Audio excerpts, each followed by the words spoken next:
Hey, hello, what's up, and welcome into this week's episode of the Geek Garage Podcast, where we are going to the movies. Yes, we are going to the movies. Well, we're sort of. We're watching a movie. Yeah, we are. We're still very much on lockdown. And right. It still very much sucks. Yeah. All the movie theaters are closed, Yes. so we have to stay in and see the movies. Yes, our home movie theater, which is a den on a laptop screen. Moving right along, I'm Ted. First of all, joined as always by show founder David. Hello. Hello, David. Thank you for that. Sorry, that was kind of like the Pennywise, like hello, and It was equally terrifying. Yes. good. I'm glad I can do some sort of voiceover work. Maybe I have a future. Probably not. Moving right along. Whew, what an intro we've got going so far. It's great. We are continuing our series of villains, our theme month of villains, today by doing a watch-along of Spider-Man Into the Spider-Verse. David put a poll up on ye old Facebook page about what movie we should watch for this month's themed watch-along. It was this, Scott Pilgrim vs. the World, or I believe he said literally any of the Resident Evil movies on Netflix. Yeah, that was the third option. Yeah, and it actually did get I think it got maybe 3 votes, 3 or 4 votes. That's impressive, really. Yeah, it was. Because I don't think there are 3 minutes of good movie in all 8 of them. But yeah, I put on there literally any of the Resident Evil movies that happen to be on Netflix. Yeah, that was mostly a joke entry. David and I talked about what movies to do, or the potential for what movies we could do. And he and I had pretty well narrowed it down to a couple, Into the Spider-Verse being one of them. Right. And I said, sort of half jokingly, what about one of the Resident Evil movies? Because I had been playing a lot of Resident Evil 2 and 3, the remake. And then also they're sort of topical. They're about viruses. And, right. we could take kind of a funny look at them. And the fact that they got votes is amazing because they're bad. And they're not even fun. They're kind of fun bad, but they're mostly just wow, this got greenlit and made, and I will never be anything. Yeah. They're a thing. And there were 8 of them. You know what? I saw quite a few of them, and I don't think they were really ever as bad as the last Jurassic World movie. Wow, which is I'm saying not something. disagreeing with you. There hasn't been a good Jurassic Park movie since 1996. So. You are not wrong about that. Yeah. I mean, as long as it doesn't have what's his name?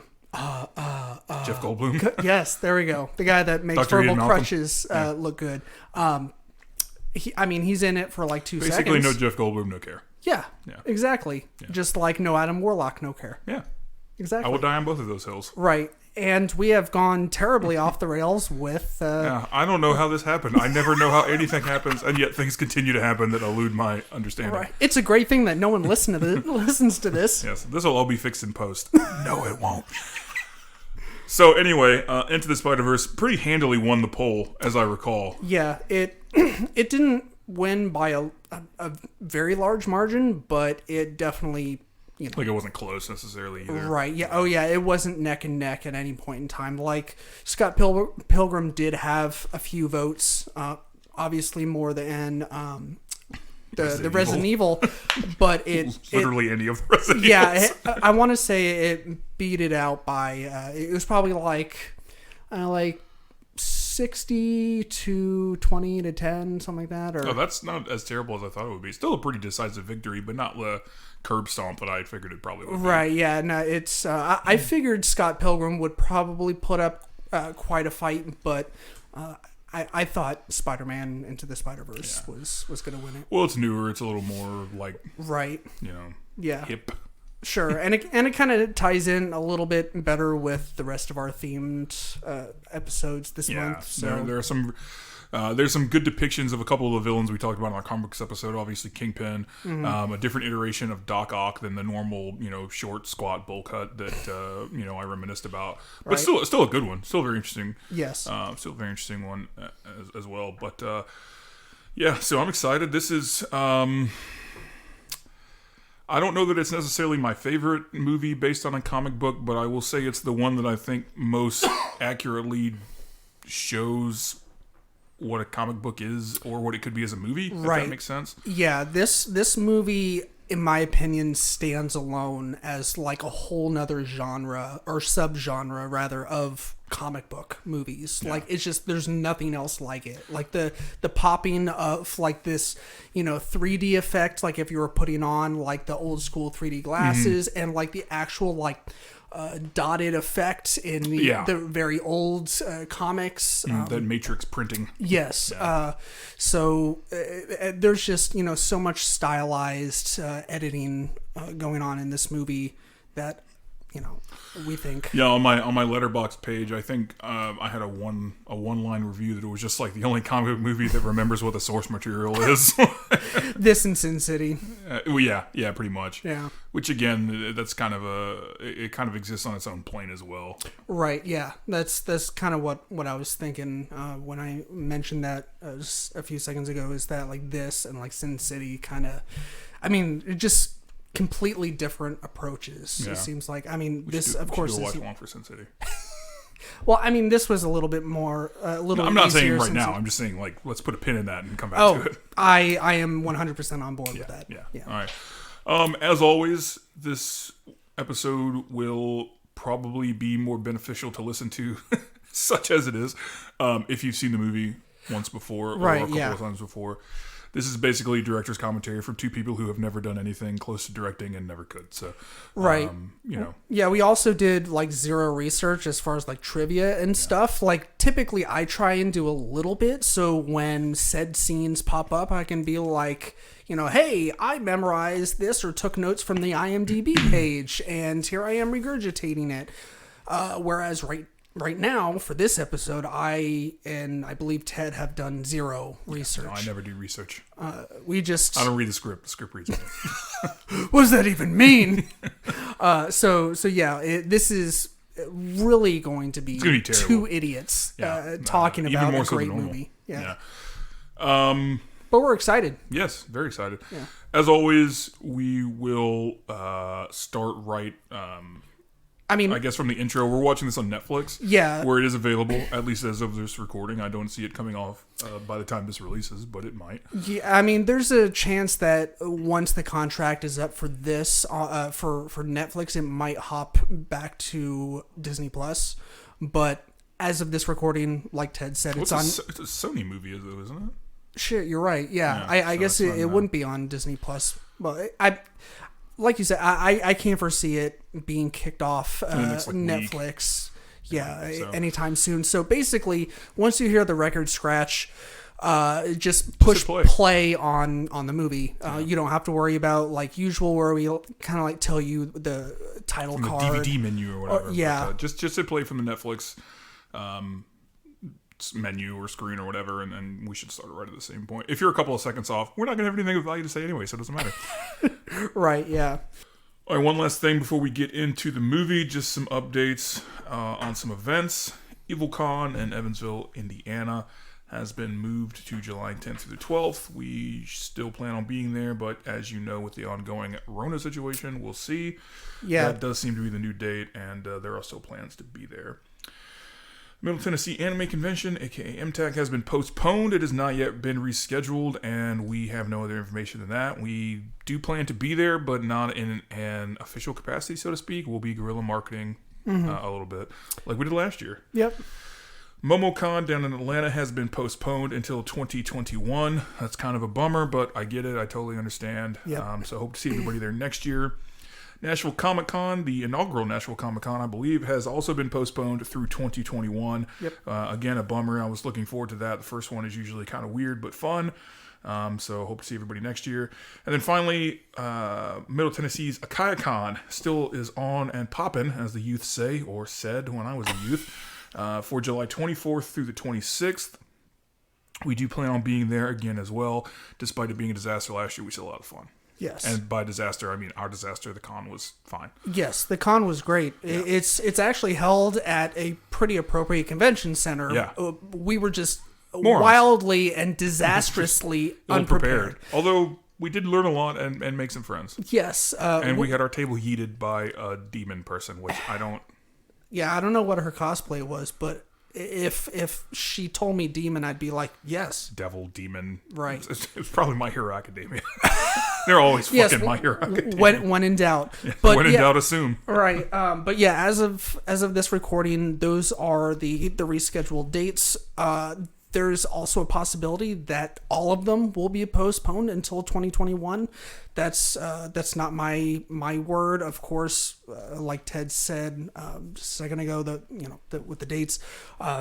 But like, I think just yesterday, as of this recording, the San Diego Comic-Con was canceled. Yeah, and that's a big deal. Yeah.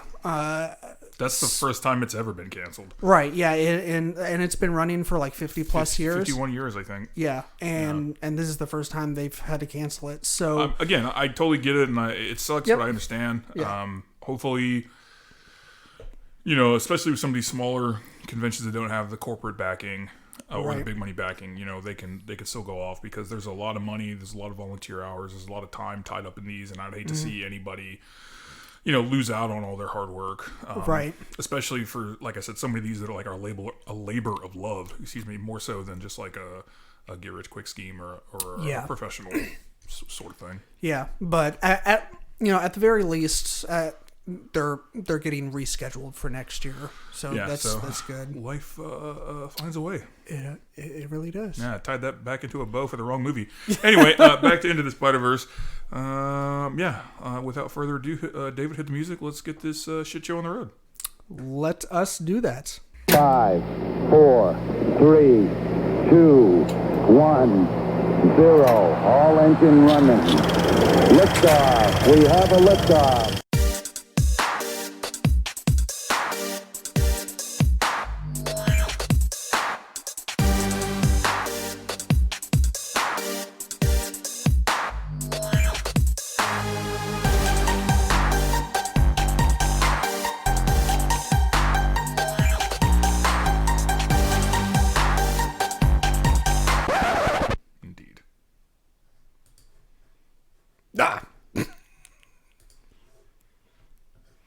Sony. Right. So yes, the Sony logo has just popped up. We are starting the film now. Filament movie.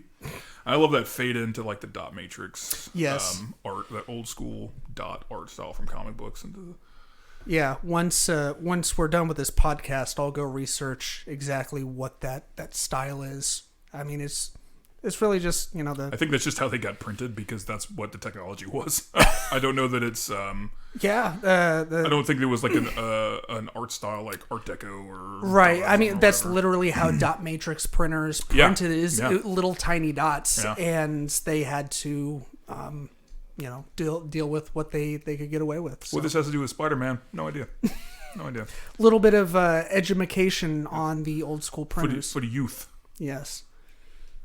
We are getting a pretty good little. I love the approved by the Comics Code Authority sticker. That brings me back to my youth. But I do love the style, how everything's changing.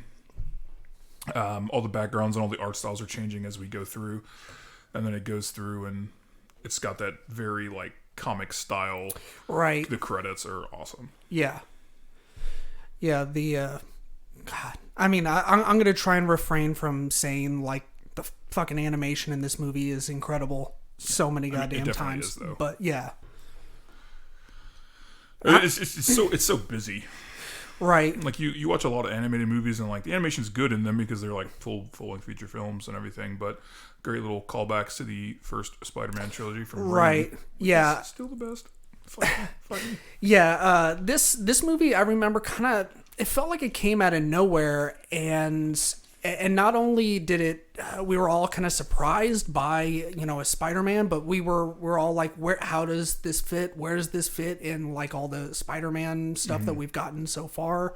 The popsicle gets me every time. I know, but yeah, like you just said, Ted, they kind of try to tie it in with the original Tobey Maguire movies. Not just that, but like there are so many great nods to Spider-Man, like throughout comics history in this, and it's just great. Like it, you can tell the people who made this, or at least the majority of the people who made this, like really like Spider-Man and really Yeah. like, get the character. Right, yeah. Yeah, because they were insistent on including so many, like, different representations of him from... I mean, for fuck's sake, they have Spider-Ham in here. So... Yes. The only good thing Spider-Ham has ever done has been in this movie. I don't know. Maybe one day I'll get to reading some Spider-Ham comics. Maybe. That's okay. You don't need to do that. I like that they chose Miles Morales as like the main focus of the film. Yeah, me too. He's a great character and a very interesting riff on Spider-Man. Yeah. Obviously Peter Parker is Peter Parker and everybody gets it, but like Miles Morales brings a different sort of tone and like it affects the character in such a way, obviously because it's a different person as Spider-Man, but it affects like the background and the motivations and things. Yeah. I mean, there's definitely, miles of similarities, like coming from not necessarily an impoverished family, but, one of limited means. Right. And... New York teenager. Right. Being really into tech and... Highly intelligent. Yeah.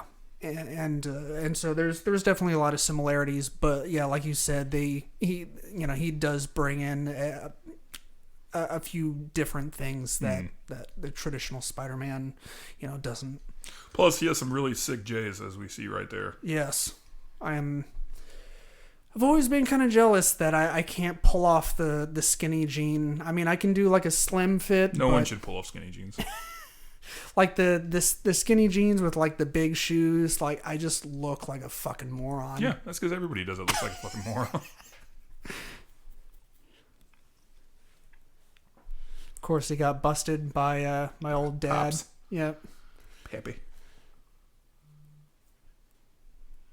Phone party. That's a weird. That's gross. It's at a coffee shop or a disco. What a great line.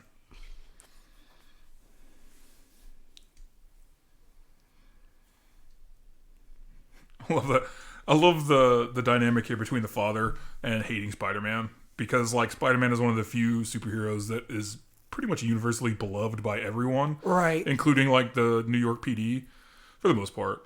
Yeah. And then we have like Miles' dad who's just like, fuck Spider-Man. Fuck Yeah. his stupid face. I do like his cereal though.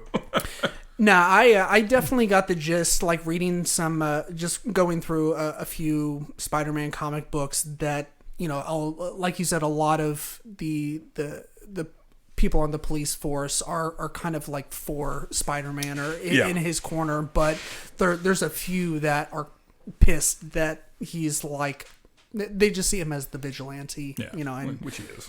yeah. To be technical, actually. This is another great riff on the character of like feeling like he doesn't belong.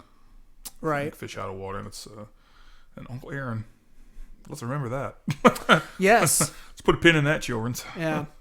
I don't know if his dad is verbatim between this movie and the PS4 game, but his dad actually makes an appearance in the PS4 game, where you actually end up helping him for, One of the missions. yeah, he's trying to like do some reconnaissance stuff, and he is also not a fan of Spider-Man in the PS4 game, and so you show up and start helping him out, and he kind of warms up to you. But this part's hilarious. Yeah. Tie your shoes, please. Spend a lot of money on those Jordans, son. You better tie them fucking shoes. Right. How much are Jordans? It depends. I have those same shoes, humble brag, and I got them as a gift, so I don't know. Okay. But probably like $200. Yeah, that's Yeah, what like I was going to say. $200. Yeah. That's what happens when you have good friends. They give good gifts. Yeah. So, shout out to the homie. I'm going to have to find me some of them. They're super comfortable. Syllogism.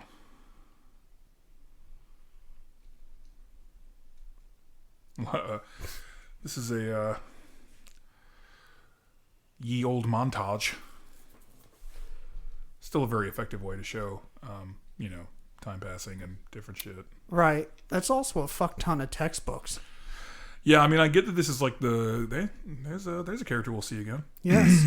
I get that this is supposed to be like, I guess, the gifted school, Right. But this is like definitely hyperbolic in terms of the amount of books, because I feel like a science and technology school would have everything like digitized. Right. Yeah. Yeah, like paper that sold yesterday. Yeah.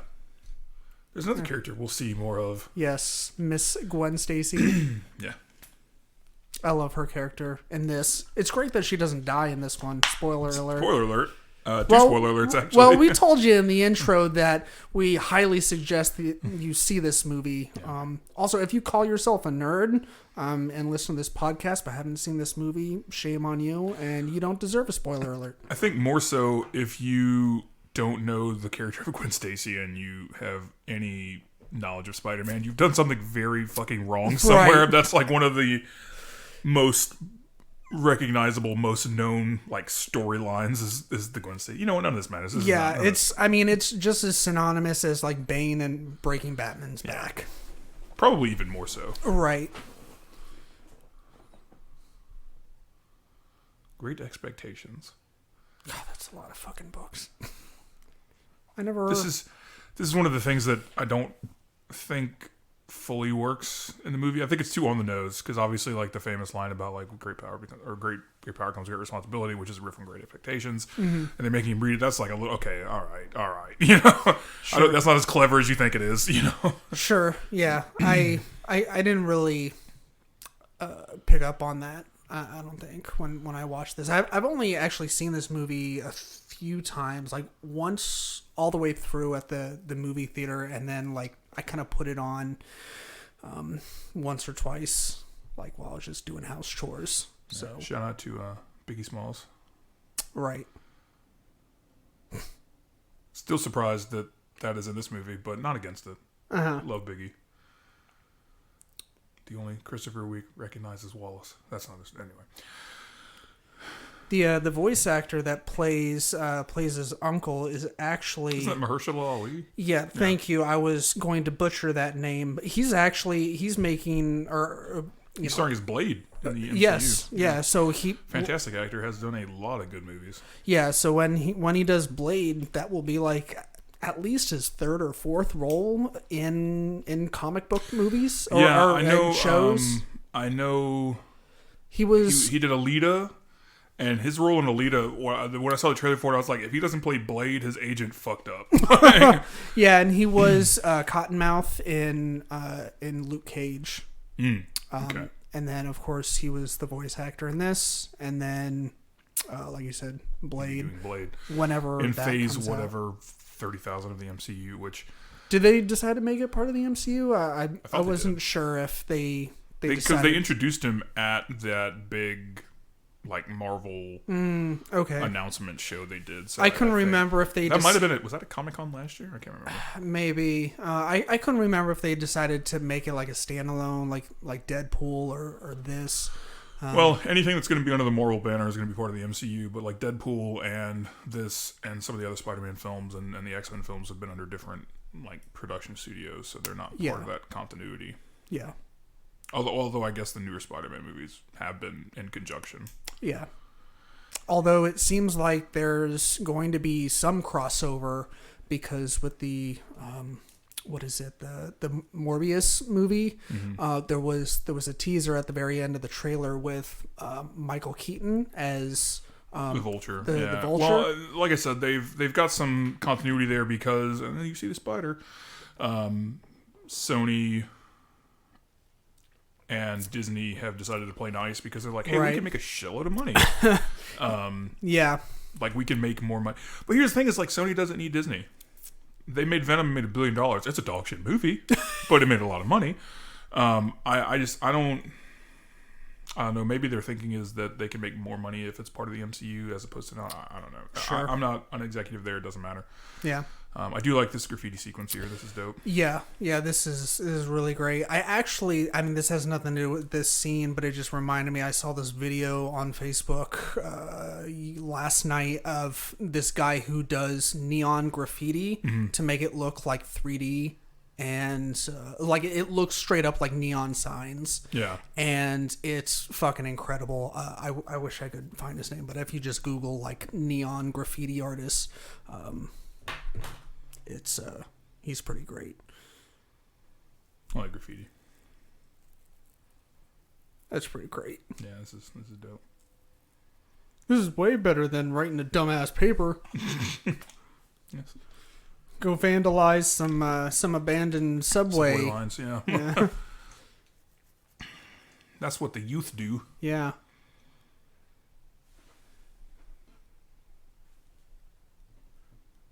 That spider's got some shiny feet. That's because it's radioactive. Yes. Radioactive, planetary, radioactive. Okay. You've ruined two things I love by saying that.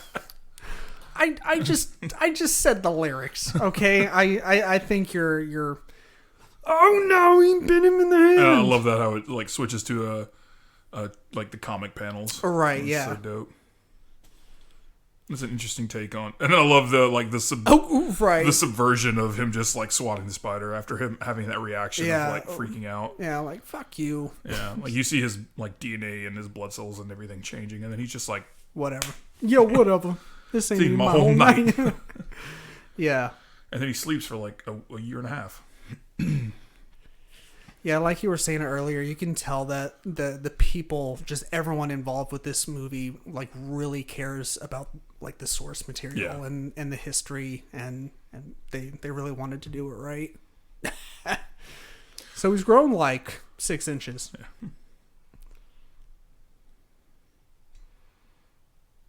Yeah, I love the again the comic style with the thought boxes and everything. Right, yeah. Why am I sweating so much? I love the just like puberty. Yeah, I don't think It's a puberty thing. This is such a good fucking line. I don't think I picked up on the thought boxes when I first saw this, because when I saw it, I don't think I was really actively reading comic books yet. So the differences between like the thought, like internal monologue and They're square. And speech bubbles are yeah, ovular. yeah.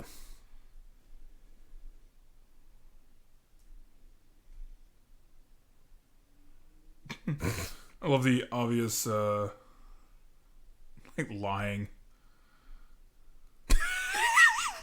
This is very relatable.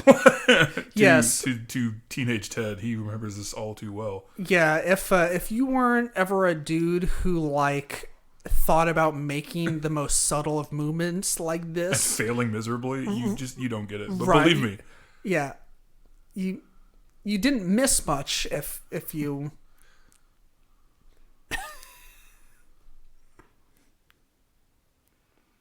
you miss Yeah. all the shots you don't take.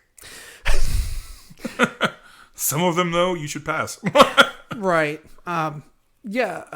Luckily, if I ever tried to, like, give someone a pat, whether it be a man or woman, I did not stick to them like that. So that And how would. thankful everyone is for that. Right. Ooh. Honestly, I kind of dig that. The handprint, I'm not a fan. I will say though, that I think it's called an undercut or whatever. That's kind of a It's in right now. but like a lot of people have it, and not a lot of people look good with it. Yeah, it is. It's not something very univeal that, You have to that have- everyone can pull off. You have to have a good head shape for it. Yeah. Like somebody like me who has a really weird shaped head, that's not going to work. It's not going to work. Yeah. But you do look good with a fade. Like a Yeah, high that's because fade. fades can make everybody look like better than they actually are. Right, yeah. I mean, fades, I think, I it does depend on your head shape. So, find a good barber. But, fades What are this has to do with Spider-Man, I have no idea. yeah. I think that's just me like missing being able to Get have hair? haircuts and have hair. Yeah. Well, I have enough hair for the both of us. Trust me, it's not that dope. Okay, well, I'll take some of yours and just plug it into my head then.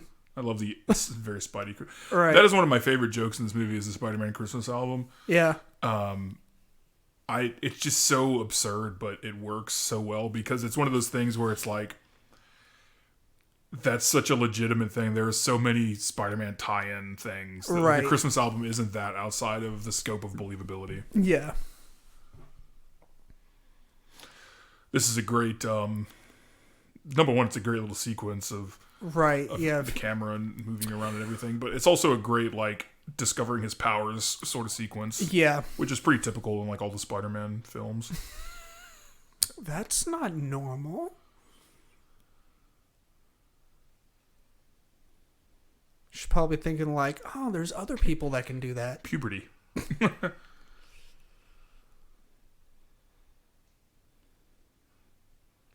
Oh God. Oh God, it's lost its value.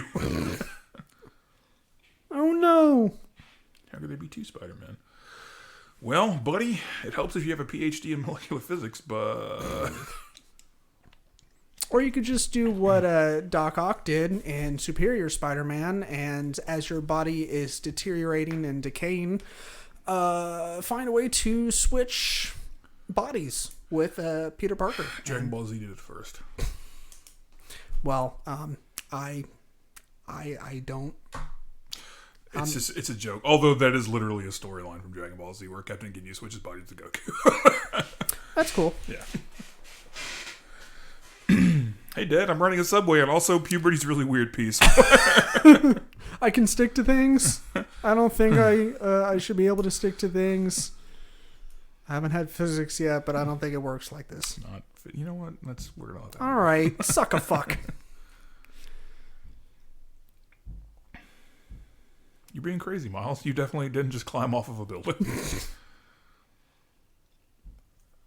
I mean, to be fair, he pretty much is having to like handle all this by himself. So Yeah. it's a And it's kind of funny that he's just like, I gotta find the spider. What's that gonna do, man?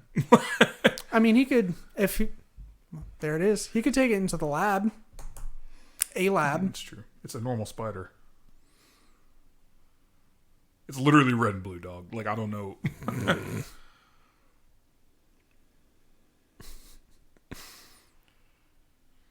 If you hear that loud breathing in the background, that is Harvey the dog, who has graced us with his presence and is currently sleeping the sleep of the just. Yes, He's passed out He because has he a got a hard piece of a hamburger. right. Yeah, he has a hard life. Yeah, he it's tough. has all the table scraps. Also, nothing to do with Spider-Man. As we told you in the intro, not prepared at all for this. Yeah, we talk about other things to cover up the fact that we're just gonna gush about this movie. I do love the spider sense in this.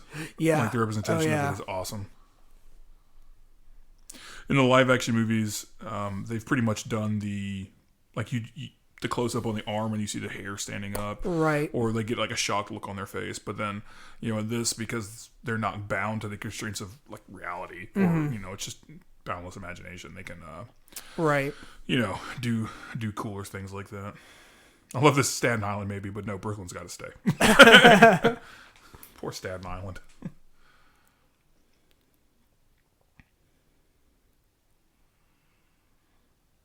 A great splash panel background, of crack. Who comic book sound effects. Who is that? Do we know who that is at this point in time? The villain. I do not. I've lost my comic bona fides by saying that, but I have no idea. It could very well be someone that they created for this, but I doubt it. Sure. I think all of the other characters have been in Spider-Man. Yeah, is there an iteration of Spider-Man in the comics where where Doc Ock is played by? Is it his daughter that, or is it just like a predecessor? No idea. I haven't opened a Spider-Man comic since it's been a long time. I think Craven's Last Hunt was the last like big Spider-Man run that I got really into. I'm not familiar with that one. It's a good one. Okay. You should definitely check it out. Craven's Last Hunt is awesome. Craven is a very underrated character, in my opinion. I feel like there was some mention of it in Superior Spider-Man. I think Kraven's Last Hunt is what led into Superior Spider-Man, but I'm not 100% on that. Like I said, it's been a long time since I've read any of the books. Sure. You can be fine. I can help you. I'm definitely not going to die in like 5 minutes of screen time. Spoiler alert.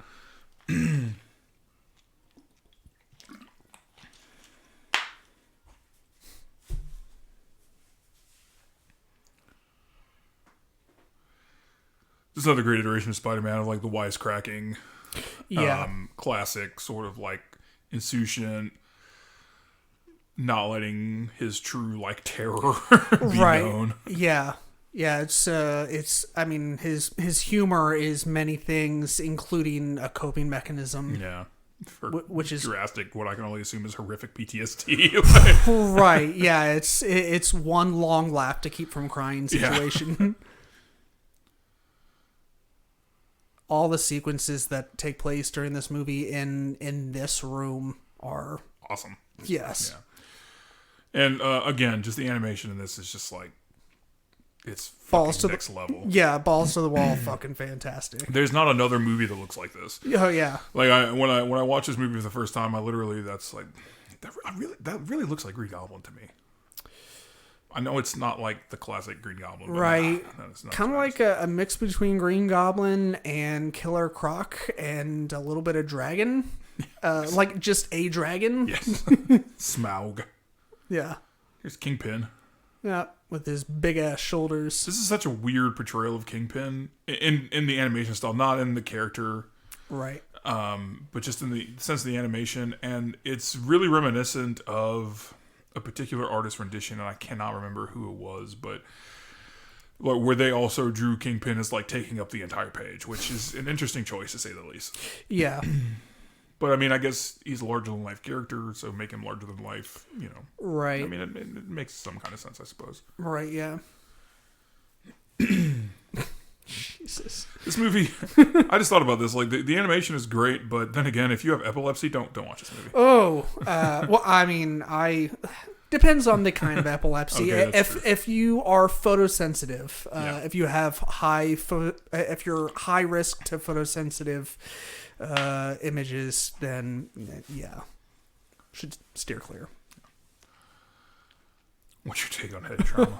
Great. Yeah, that's because he called him Norm, so that's definitely the Goblin. Okay. I'm not familiar with that iteration of the Green Goblin. Okay. Losing all of my bona fides this episode. I mean, you're all not that shit I was talking about how great the Green Goblin is, and I don't even fucking. Okay, this is embarrassing. Hey, this will be my last episode of the Geek Garage. And then he literally calls him Goblin. Wow, I've seen this movie. How did I not? I mean, it was unless you recently rewatched it, I wouldn't fault you for it. Yeah, I do love that sequence where like you get a glimpse of some of the other universes just for a second. Right. Boom.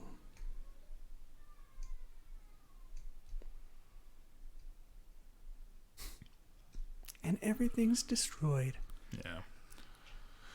This is a bad scene, kid. Mm-hmm.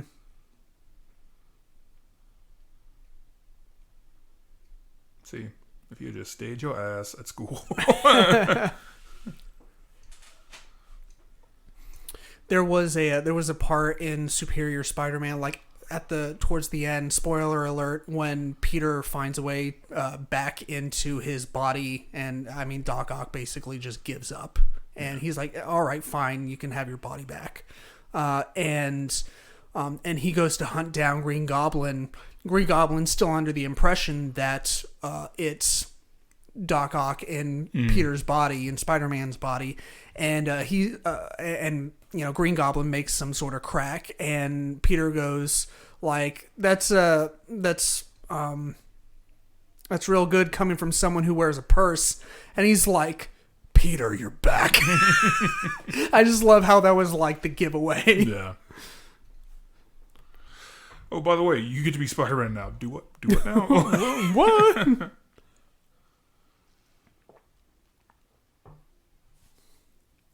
Yeah, and he gets ground pounded pretty fucking hard. Yes, spoiler alert.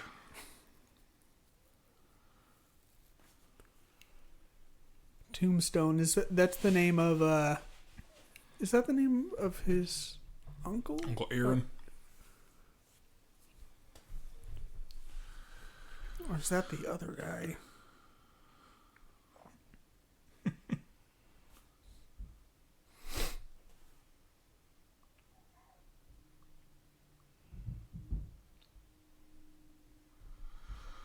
What is his motivation?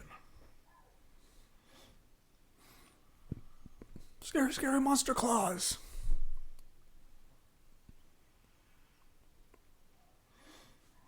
Character development. Didn't we see a cosplay of his uncle? Oh, there he goes. I don't recall. I feel like we might have. I know we saw a seen ton one. of Spider-Gwens. Right. Maybe that was one A ton of Spider-Man. where you like went for a walk or went to the restroom or something like that, and maybe. I saw it and kill that guy. It was just very simple. Kill that guy.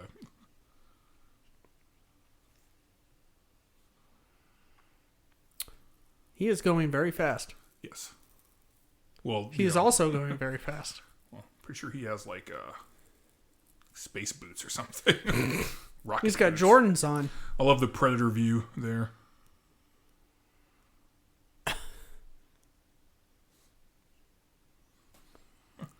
Welp.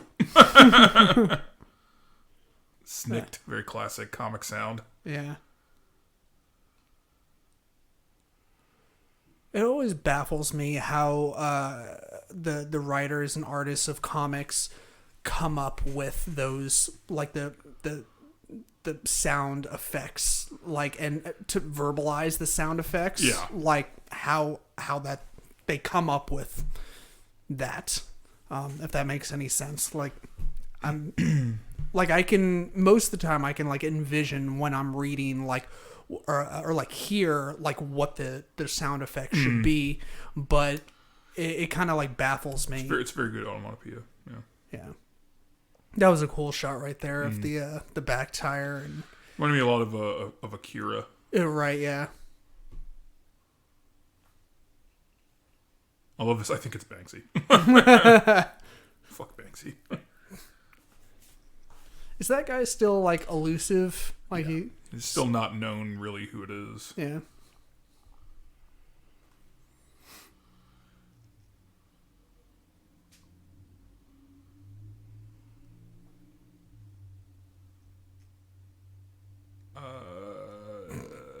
Yes, it's the earthquake. I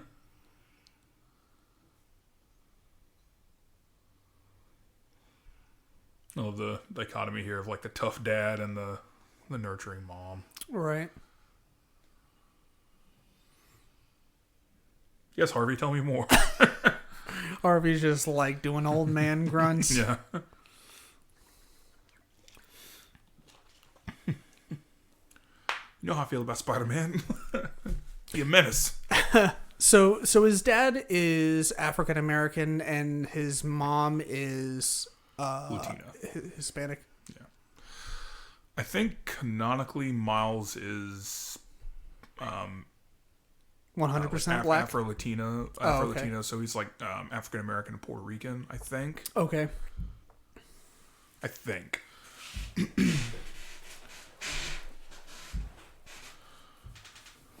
I've yet to get to any Miles Morales comic books, but I'm He definitely is excited one of my to do so.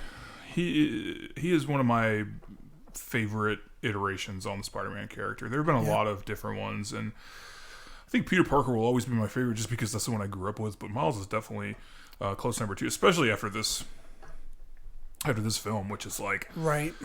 it's amazing, and I think it really does a lot of things to the Miles Morales character that are interesting and unique and kind of elevate that character. Right. Does the introduction of Miles in the comic books typically come up when Spider-Man like quote unquote dies, or is it sometimes that and sometimes like just like a side piece of where like they both exist in the same universe? Or I honestly do not remember. Stan Lee, yeah, rest in peace, buddy. late and great. Thank you for Use a everything. real one, yeah. Excelsior.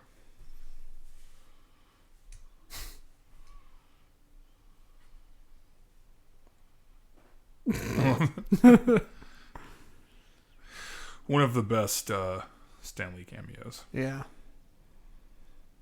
Although the one in Captain Marvel was pretty great when she eyes him trying to figure out if he's a Skrull or not, and he's reading the Mallrats script because it's supposed to be him on the way to shooting that cameo in Mallrats. He's Mary Jane. Oh, this is like probably not specifically you.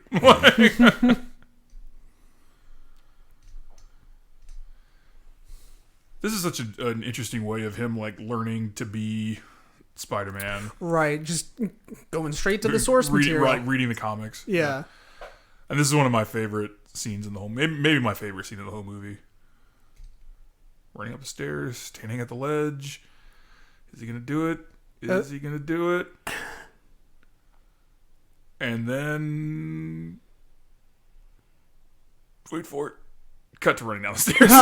It's so good. That was a great shot, though. Like, I mean, it was only like a half a second long, but showing the long shot of the distance between the building he's on and the one that he wanted to, I guess, swing to.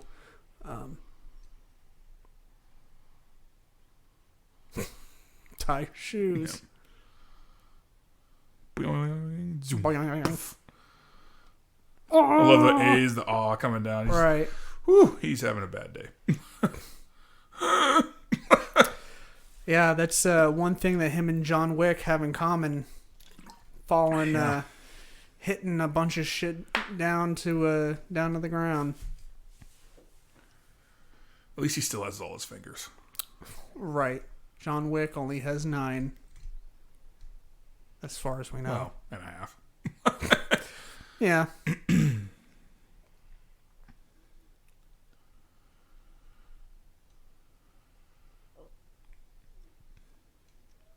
That is, it's a lot of flowers. Peter Parker.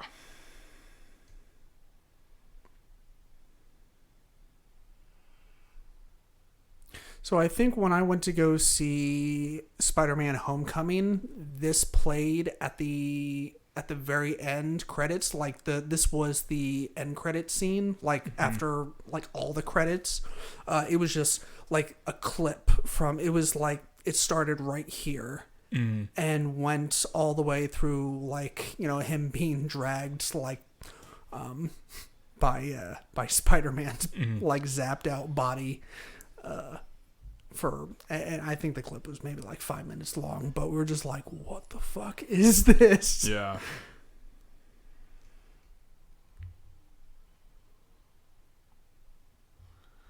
Classic web shooters. Yeah. So many movie iterations, or at least I guess the Raimi trilogy, they changed it to where it's like organic. Yeah. It comes out of him, which is, I mean, it's interesting, but like, dude, the web shooters, that was one of my favorite like aspects of.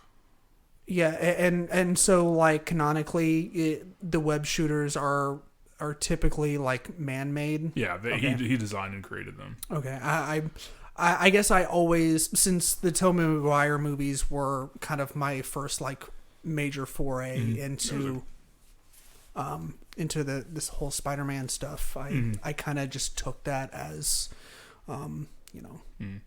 The only thing about this movie that I don't care for that much is that I think it's a little too one note with all. I love that scene, crying in the bathtub. Yeah. They all do the same introduction. Sure. And I just think it gets tired because there's like 6 of them or something. It just gets a little tired. Although depressed Spidey is like, this is so funny to me. Right. Yeah, that's because in terms of like, he's always like optimistic and joking and everything. You know, it's a coping mechanism for sure. But it's always, I thought this is a different and interesting like iteration of it. right. Yeah, showing that he is in fact human and he's got a dad gut. That's a little more than a dad bod. It's something, all right. I do love his depression pizza. Who among us? He's like still trying to eat it. chew on it. Yeah. Why is my pizza disappearing? It's so pixelated.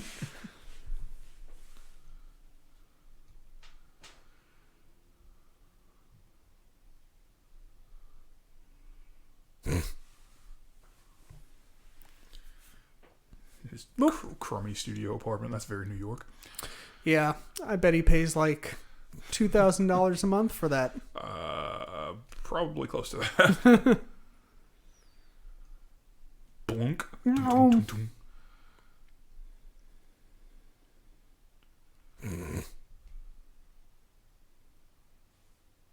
Seth Rogen. Yeah, I love the Planet Inglewood.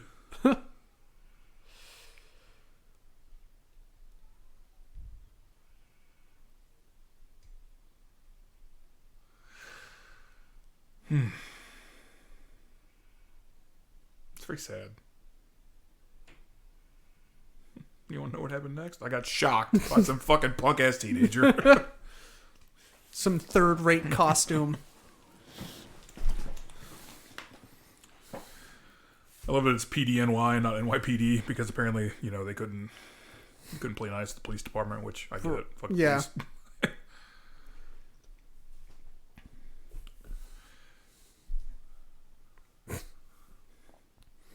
Drag his big ass. Right. Let's go, Wait, Spider-Man. Let's go. I love how he has to use his web shooters. And then he doesn't know how, so they just fly right back. Yeah, this whole sequence is so great.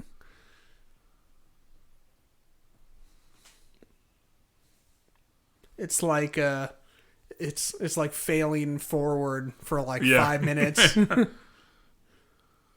Boom. That's the concussion talking. Yes.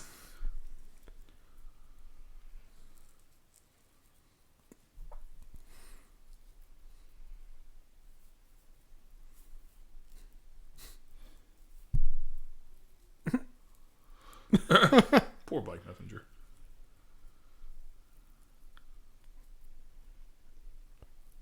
Oof. Oh. Oof. That one hurts. I once did that on rollerblades. Oof. I mean, it definitely wasn't at that At speed. that speed. Yes. No, because that speed would kill you. Right, yes. But my dad was like kind of spinning me in circles and kind of and like letting me go, and I lost my balance and like skidded for like several yards across the pavement. So.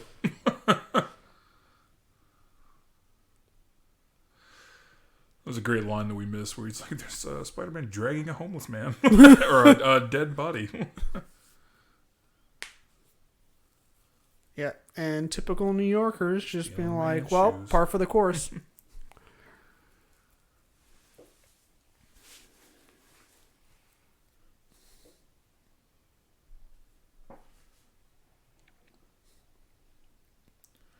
He electrocuted me with his hands.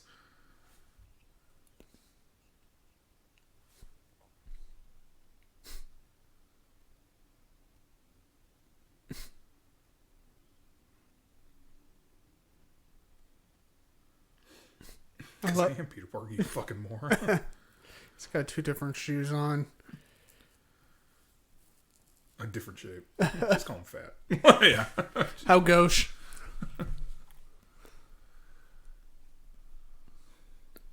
You a zombie. Are you Jesus? Am I a zombie?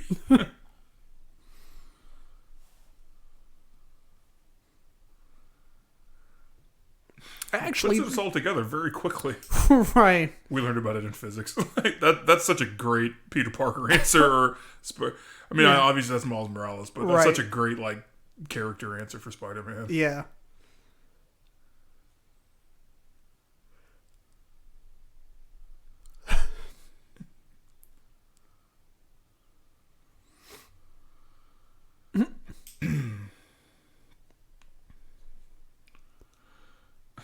Yes, me abandoning you will make you a better Spider-Man because I had to survive my uncle, role model, leaving me. So peace.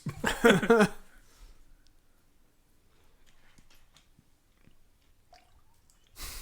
don't think my atoms are jazzed about being in the wrong dimension. Yeah, well, totally understandable. It happens.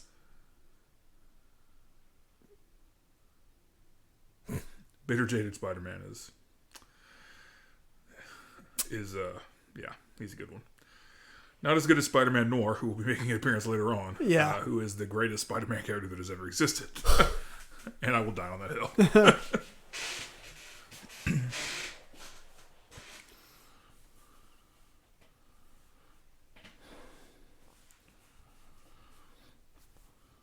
Everyone's gonna die. That's what they always say. Yeah, that's because it's true.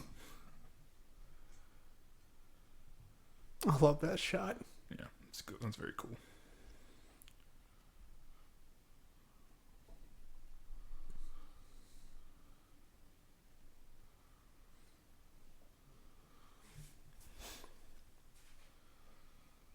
I like when comic book movies, whether they're live action or animated, take a lot of like a shot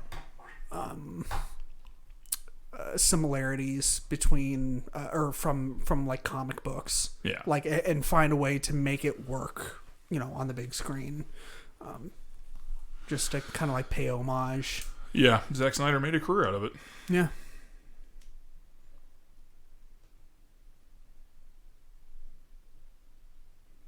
The very first Avengers movie had a bunch of really cool like typical comic book type shots, and especially in some of like the Black Widow action sequences, there was some like just kind of like from the floor, and the camera was like tilted at an angle.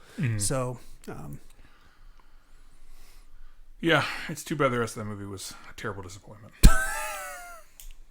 not talking about Endgame here. No. Or the Endgame episode, which we don't have to talk about. I'm not sure that was. I have no memory of that. Yeah, we all blocked it out.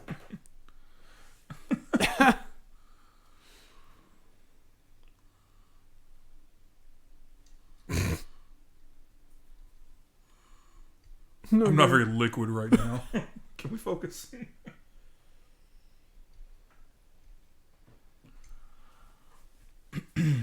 And Peter said he was going to be showing me the ropes.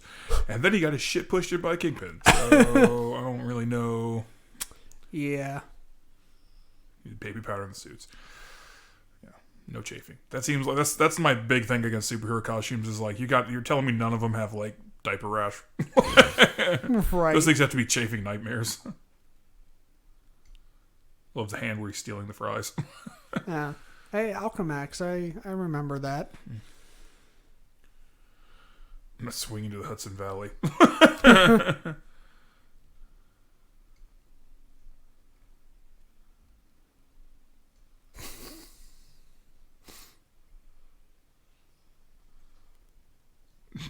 No on the cape.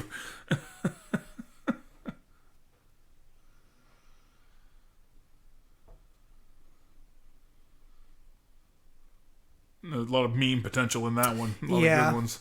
Yeah.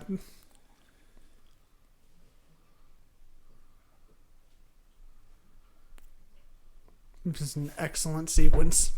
I re-examine my personal biases. That's a good one. It's not technically hacking. The Spider-Man USB drive. Yeah. Oh, he even plans in stealing the bagel. That's great. Yep. Got to limber up.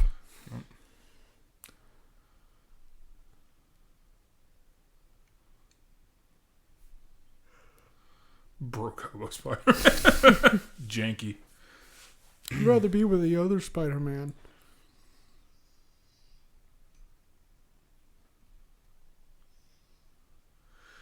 There's Kingpin. Yes. And all 800 pounds of him. yes, he's a hefty boy. Yes. A chonker, as the youth say on the internet. Is that what they say on the internet? I don't know. I think that's mostly a cat thing. I have no idea. Sounds like a cat thing. Lord, he coming. And I always wondered if that was supposed to be Hammerhead. I don't know. You my mic when I said that. That's not a thing. I don't know why I said that. Ran right into the butt.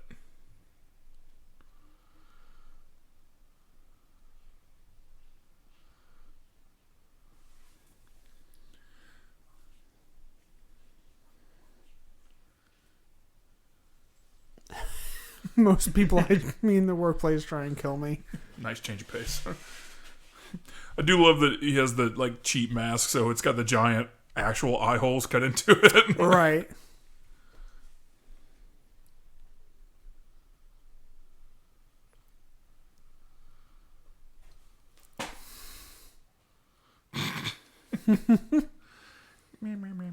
You get used to it.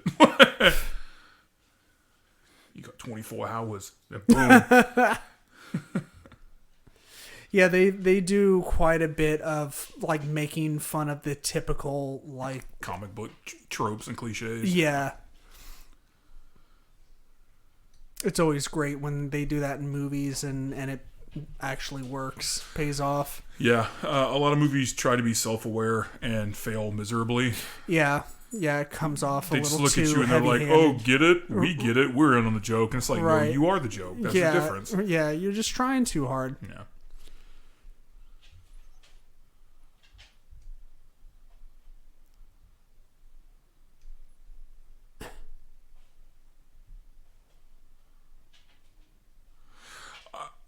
Another thing about this movie that doesn't really work is why do his shoes stick? That doesn't.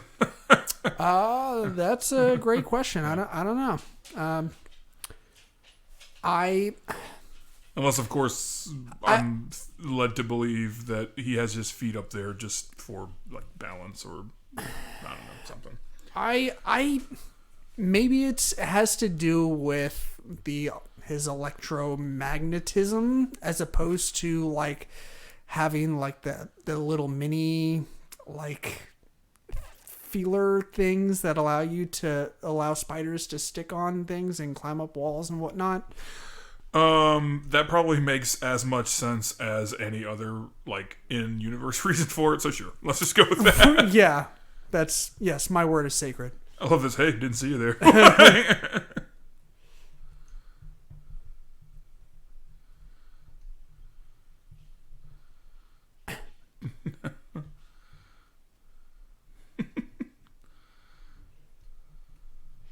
Little bit of a gut. Perhaps some dimensional warping. Sure. Yeah, I was way flatter before this. So Yeah, we'll blame it on the dimensional warping. yeah.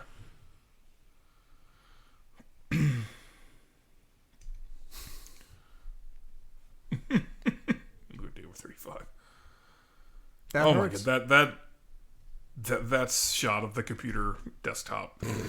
That causes me physical pain to look at that. Oh yeah. All those files. Are you a little OCD about keeping your files? Yeah. And yeah, They have to be in.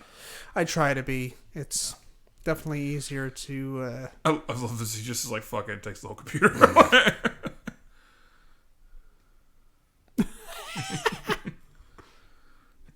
Oh, that's reassuring. I love how she's just like rolling with it. She's like, my whole life has been leading up to a moment where I hope some of this shit would happen. So I'm just rolling with it. Olivia Octavius. Okay. Dun dun dun. What a reveal. I love how she's just like got that shit like. I assume that your friends call you Doc Hawk. Call me My friends call me Liv. Liv. That's a great one. My enemies call me Doc Hawk.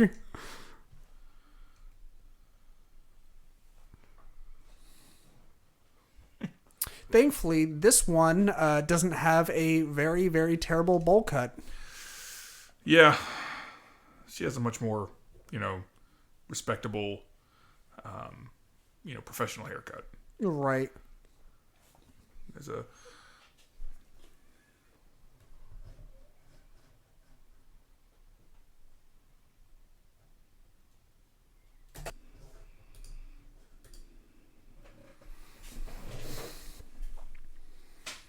That's a great line. Let me tell you the good news. We don't need a monitor. He just yeets it. Yeah. It's a serious CPU, though. Yeah, that's pretty intense. All right. I love that. It's proprietary.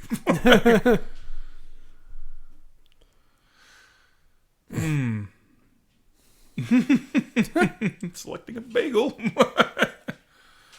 Heck, super normal. That's funny.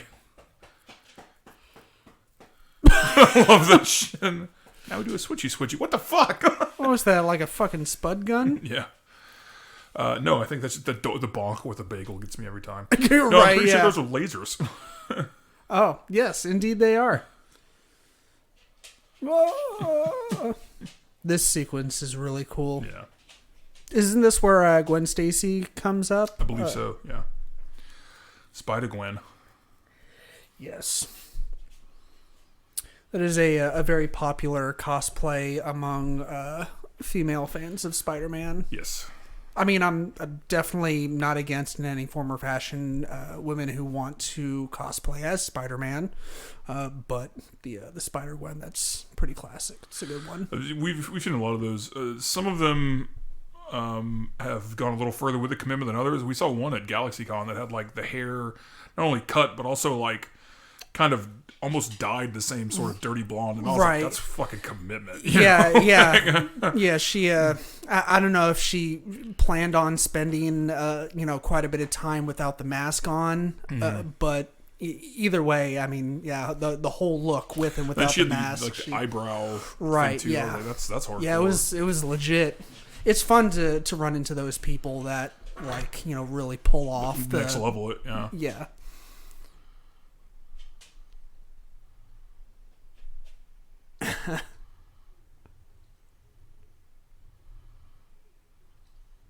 Thwip. Watch me thwip. Now watch me nay. Are you proud of that? No. No, you shouldn't Actually, I'm not. If I could go back and edit that out, I would. He used a studio who could do it, just not as good. I'm proud of us. Ah! Blunk. Uh-oh.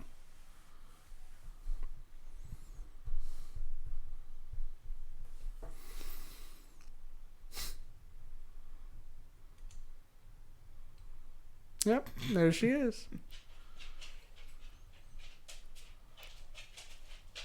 It's a great shot. Yeah. Her arms are pretty cool. Boom. I love the hood. I don't know. It's just like a neat little difference in costuming that she has Yeah. that hood. Yeah. Yeah, it is really cool. And The, weird, the like, ballet slippers. Yeah. So up, nerds. Some, Gwen, actually. some fucking asshole stuck his hand on my head and now I had to get this haircut.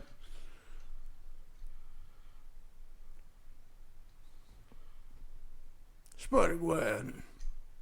I love the all the introductions that they get as the new characters come in. Yeah, I don't know. Like I said earlier, they're just kind of.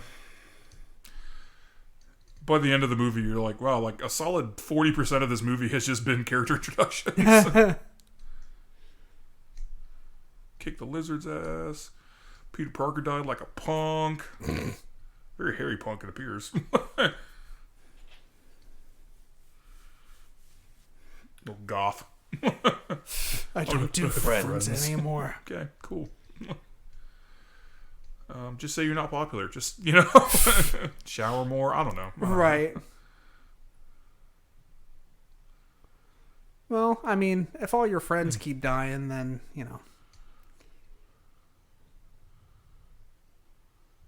Little Chance the Rapper nod with the album cover back there. It's not quite the same, but it's clearly supposed to be a nod Right. to him. yeah.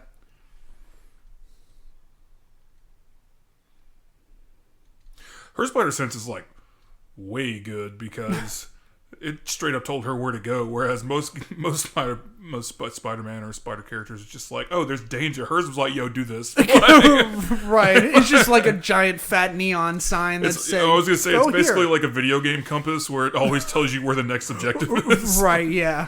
It's a little OP, to be honest with you.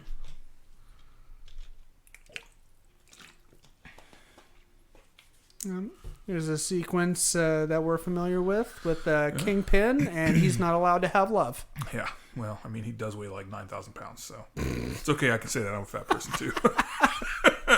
A fat joke, Ted. How gosh? Yes. I get that they want to leave, but then I don't understand why they can't drive for shit. I just don't think. Yeah, car accidents happen.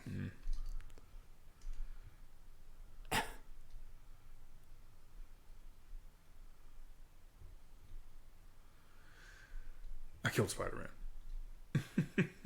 Technically 3 more.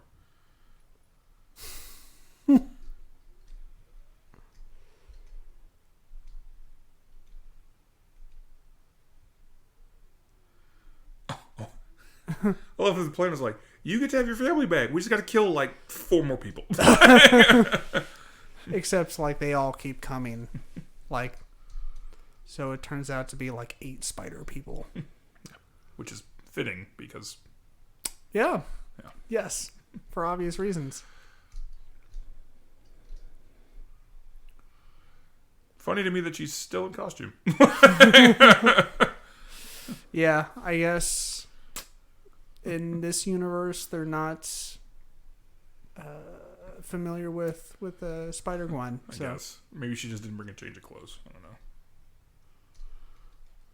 we're gonna suspend our disbelief. Or maybe the whole fucking bus is empty, so it's a non-issue. Well, to be fair, nobody goes to wherever this is. Yeah, the Alchemex building seems to be out in the middle of BFE. Sticks, yeah, upstate somewhere. Right. Although very beautiful.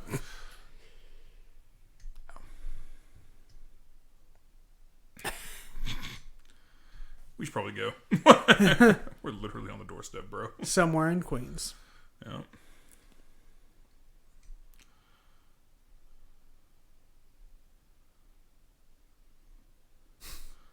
Aunt May freaking the fuck out. It always cracked me up that she had like a baseball bat. Like just ready to go. Right.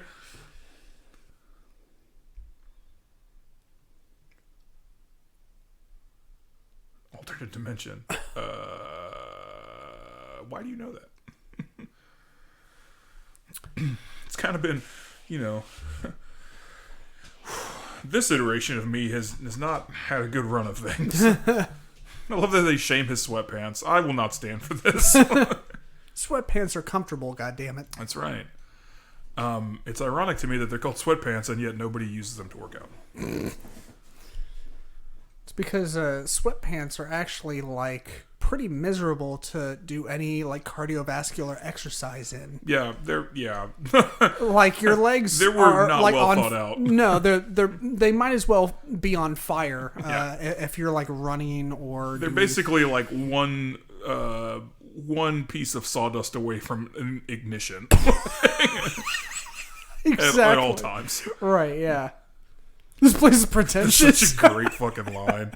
Oh, there's so many good little like, I guess sort of like rivalrous lines like that in here. We're just like, oh yeah, it's pretentious. This is a good Spider-Man. I'm the fats, but fuck him. You know? Right, yeah, it's very it kind of like what you were saying earlier. The self actualization part of it like really works, whereas with other movies and animated stuff and other mediums, when they try and do it, sometimes it comes off a little heavy handed. Yeah, it's definitely tough to do. It's like a tough line to walk where it's Right. I'm on one side of it's like I'm in on the joke, and then the other side of it's like I am the joke because I'm not hitting my mark with these. Right. I do love the different Spider-Man costumes. Yeah, that black and neon green one is the one I am currently using in the Spider-Man PS4 game, and it is legit. It's a lot of fun. There's one. It's like the cartoon suit in the game, and like the power up or whatever that you use, like when you're beating up bad guys, is like you like quip people to death. So you just good. you just like making random quips, and they just like fall to their death. Well, this one we have the introduction of the other in Spider-Man Noir, aka Nicolas Cage, Yeah, the goat. Where's the wind coming from? We're in a basement. I love this. I love this so much. This is such a great character. The wind smells like rain. Ultra kawaii Spider-Man with the death robot is I'm very interested. can get weirder. That's why they're wet. It is so fucking fitting for John Mulaney to voice Spider-Ham. I love that when he did his... he did an interview talking about this, and they were like, they called me and they were like, "Hey, do you want to do this?" And he was like, "Yes." I didn't. He's like, and then I realized I didn't know what I agreed to.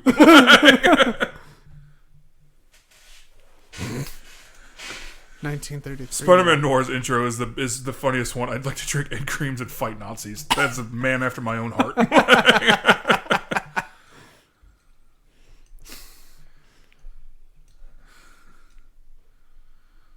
That's such a, the first time I saw this feels something, anything. Just like, I literally had to stop the movie. I was laughing so hard.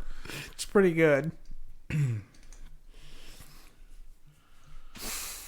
Okay, that's not enough of that. So there's comic books for all of those characters, correct? I mean, I know, like, for sure Spider-Man has... Spider-Ham has something. Yeah, I don't know if they're ongoing series in the same way that, like, Spectacular Spider-Man or The Amazing Spider-Man or whatever books are or were, but I know that they have been iterations of that character that may have appeared in, like, a limited miniseries or something like that. Like, Spider-Man Noir was its own... I think it was, like, a limited run. Okay. But that was a thing. There were actually a really good Marvel Noir books. The X-Men had a really fucking good one. Okay. Yeah. But maybe I think that just because I'm super into noir. I mean, I've heard like nothing but great things about a lot of iterations of X-Men. Yeah. So there's a lot of good X-Men books. Yeah. Eventually, I'll get there. He can turn himself invisible. He's still working on it. He can't do it on command. You're not a good salesman. He's got performance anxiety. Mm. Yeah, invisible, dysfunction. Yes. She's not impressed. Yeah, she reminds me of that gymnast from several years ago. With the, I can't remember the gymnast's name, but it's like they memed it where she was just like unimpressed. Right? Yeah. She was kind of like biting her lip. She's just like that, okay, whatever, bitch. You kind of look like, right. Yeah. Real biscuit boxers. I love this.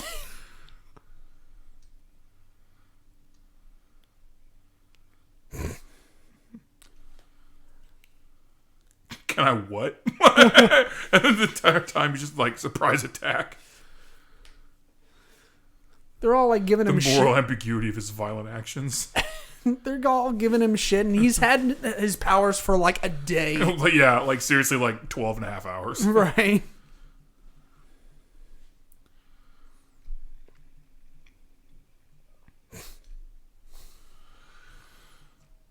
This is a good like synopsis or summary of the Spider-Man character. Yeah. In that, like, basically they're like, can you do all these things? Doesn't matter. Can you get back up? Yeah. That's really the core of the character. Right.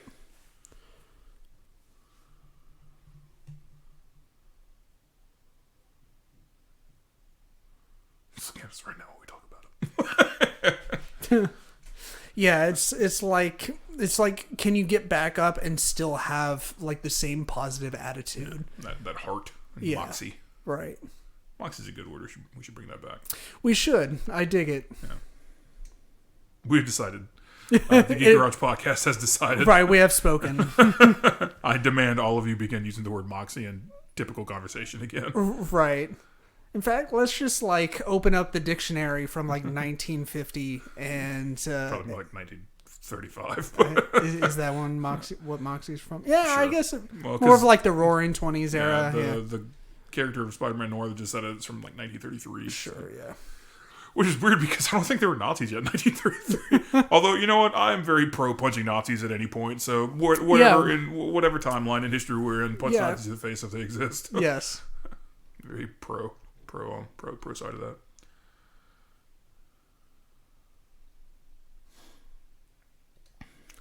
I love you, son. I miss you. Where the fuck you at, though? It's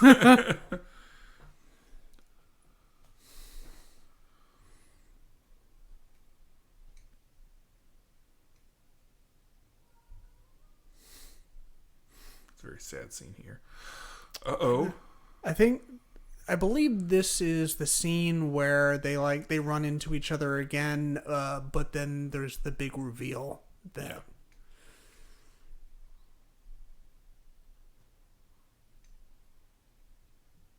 Oh boy. Scary monster claws. Does he have nipples on his costume? Yes, I also like his predator vision. I may have said that earlier when we saw it. It's pretty cool. I would like to just reiterate it for the record. Yes. I like how it's purple. Purple's a good color. Yeah. He kind of looks like a purple Deadpool almost. A little bit. I mean, the eyes are a little bit more stylized, but There are definitely some similarities. His eyes remind me a little bit more of Spawn's. yeah, definitely.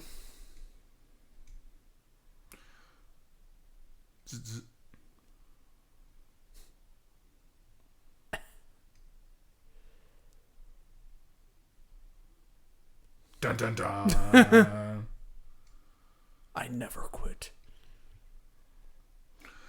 What a twist that everyone should have seen coming because there's only like 8 characters in this fucking movie. Right.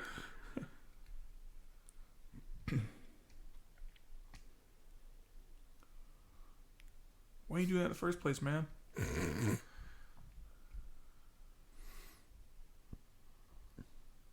Also, I want rocket boots. Same.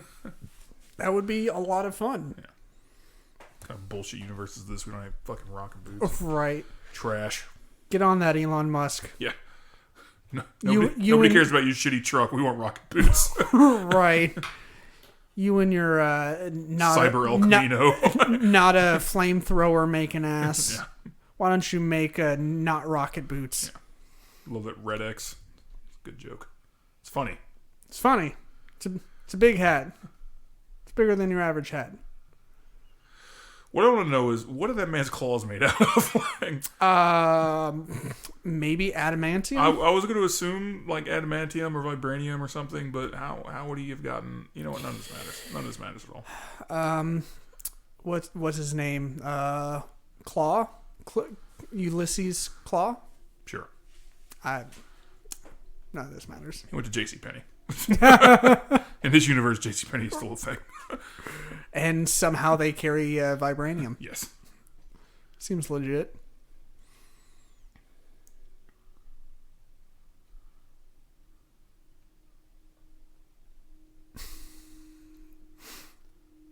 I love that though. The little.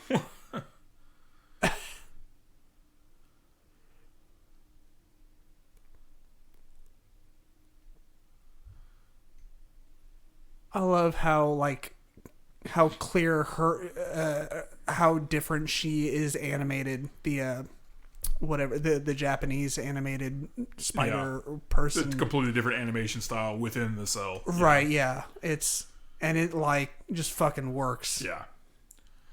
It definitely is very modern anime style. Right. Spider-Man Noir, the goat. You're not a Nazi, but you'll do. You got a lot of arms, and that seems evil, so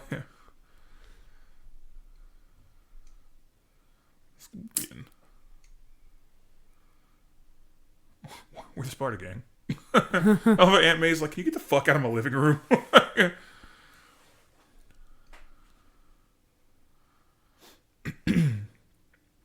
Great fight scene. Stupid pillow. And I love that the pillows are like wrapped in fucking like Scotch guard plastic. right, yeah.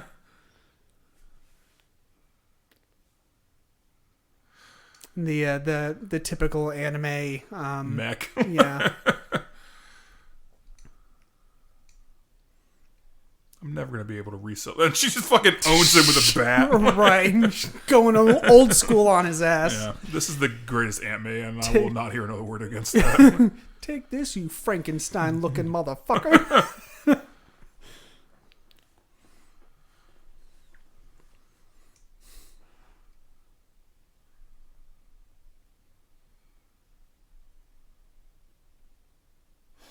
Just gonna take this, and then I'm gonna dip set. After I kick this guy through a wall.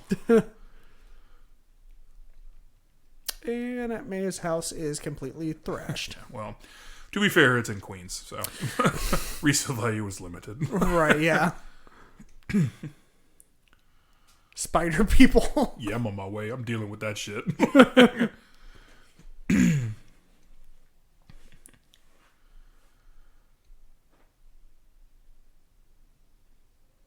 Prowler. Oh, buddy. You're about to have a bad time.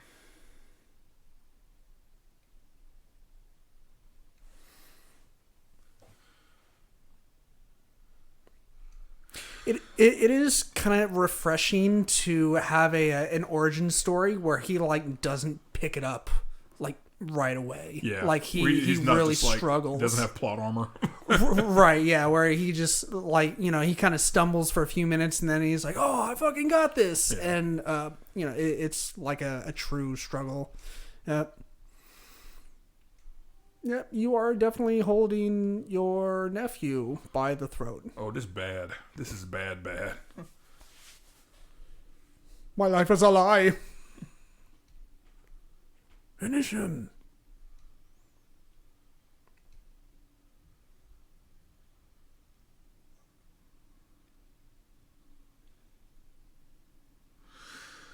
Whew. And then he gets got. Yeah.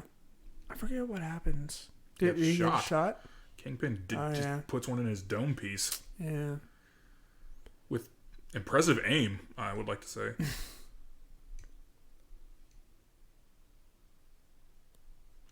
That sucks. Yeah, it's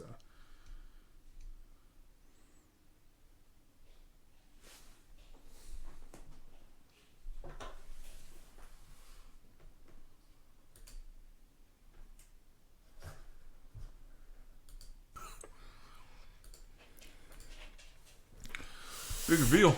Yeah. Uncle Aaron, you got It's- capped, bro. Yeah. That is quite unfortunate. It depends. I guess it just did. In every universe, Uncle Ben got to go. Or Uncle Aaron, I guess is the case. Maybe his middle name's Benjamin. I don't know. Maybe Aaron's his middle name. I don't know.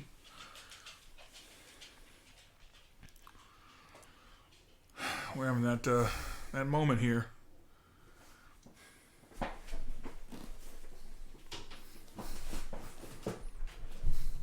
It's very sad.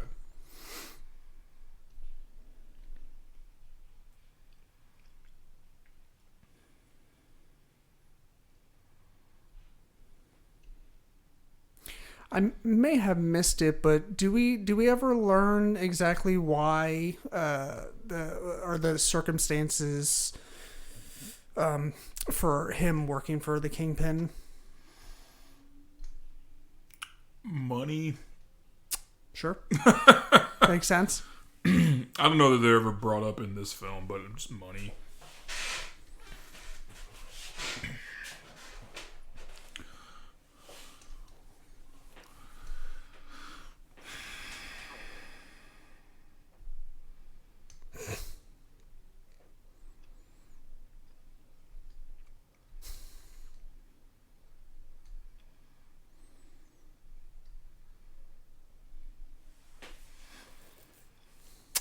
Yeah. That's it's never a good thing. No, you found out that your brother is a supervillain and also is now dead. So, Not a good look. yeah. Also, you think Spider-Man killed him. It's a very awkward family dynamic. Truly.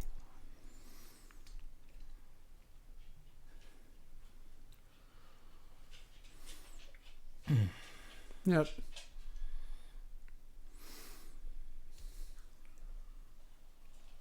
Yeet.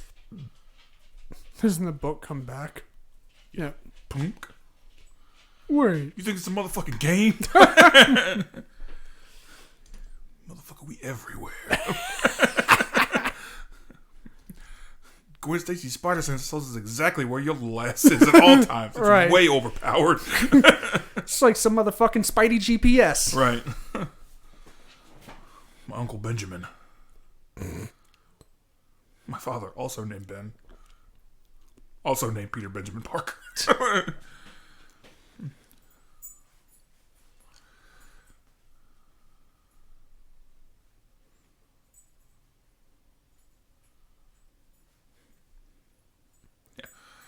Yeah, so stop with the fucking pity party and get your shit together. Yeah, like you were saying, it is really interesting to have like all these Spider-Man characters with the all this breadth of his experience, like kind of giving this novice the lowdown on what it's like. This is pretty great. I don't want to freak him out. Just gonna tuck him in.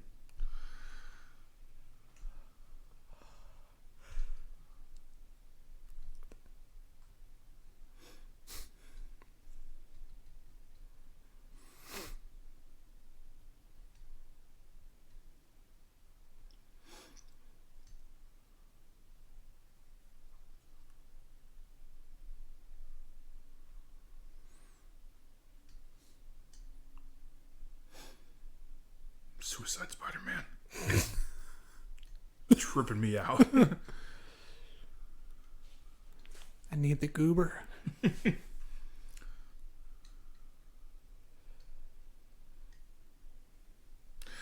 I do like that, although he's like the fat, out of shape Spider-Man, his traps are fucking ridiculous. Right, yeah.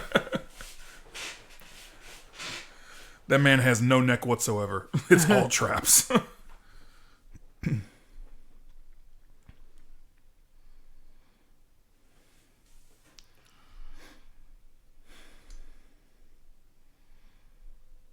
That's what I thought. Sit the fuck down, rookie.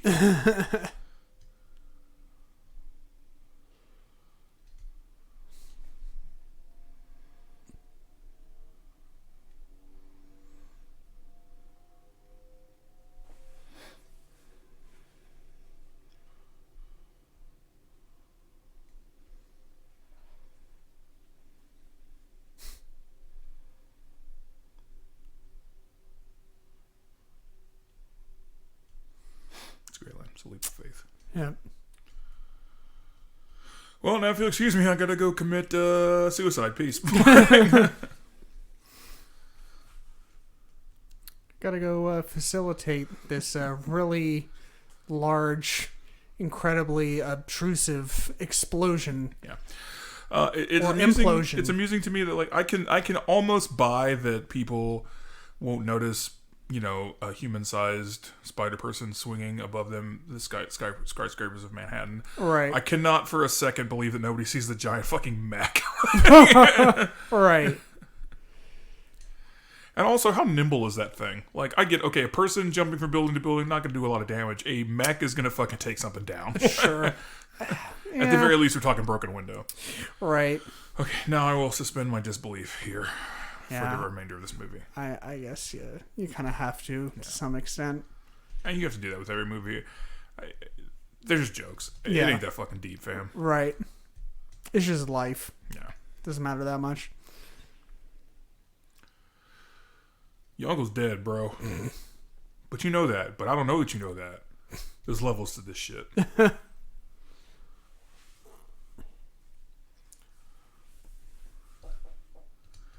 It's very touching. I like that this is a good portrayal of their relationship in that it's clearly very similar to the Uncle Ben Peter relationship, Right. In most Spider-Man and really all Spider-Man canon, but it's got a different dynamic because it is his father, Yeah. and he's trying to be a good dad and everything. It's a very interesting dynamic. Yeah. Yeah, there aren't too many like either superhero or Disney movies where there's like struggle and then an obtaining of powers where the protagonist or hero or whatever has both parents. Yeah, that's It's not a very common thing. yeah. Because dead parents make for good story elements. Right. They're called plot drivers. Yeah.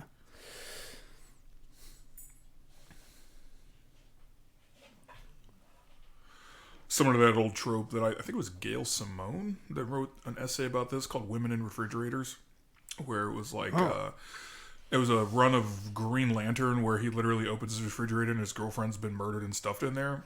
Oh. Okay. And like her thing was like, how many dead girlfriends do we need to drive the plot forward? Like, at what point is this offensive? Like, Right. you know. Sorry, Harvey. I accidentally kicked the dog. He literally did not move, so he's probably just like, Yeah, whatever. he's fine. Whatever. I got shit to do. I'm not dealing with this today.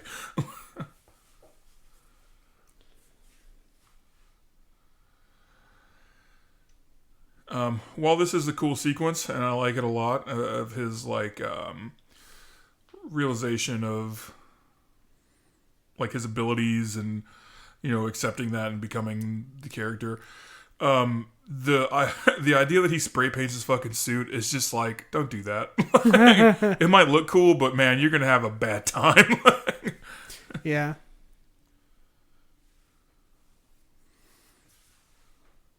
Because, bro, you're gonna get the worst fumes. Yeah. We'll you know, we'll chalk it up to another little bit of suspension of disbelief. There's only so much, man. I can deal with the robot. This part, Right. it's too much. It's a bridge too far. It is pretty fucking cool though. It's a dope looking costume. That shot is sick. Yeah. Of course, he's, you know, handling it not so gracefully again, but this is the, of course, leap of faith part.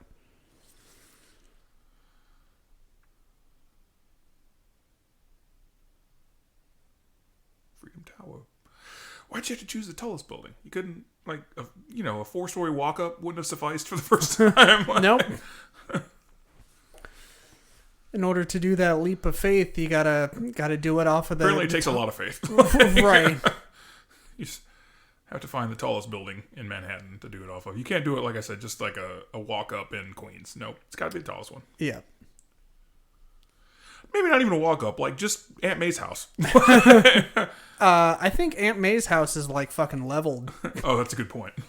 Maybe just the shed. I don't Yeah, know. like her she shed is still standing. Whew, yeah, that's them fumes, dog. You gotta watch the spray painting. Right. Yeah, Miles Morales, Spider-Man. We're the important Spider-Man gang. We're the ones that can do things. We're not gonna cut our protagonist in this story any fucking slack. Yeah, fuck him. Oh, my uncle died. Deal with it. Everyone dies. No need to be a pussy. Thank you, Spider-Man Noir. That You and I were dude's- very close at the end for like a minute.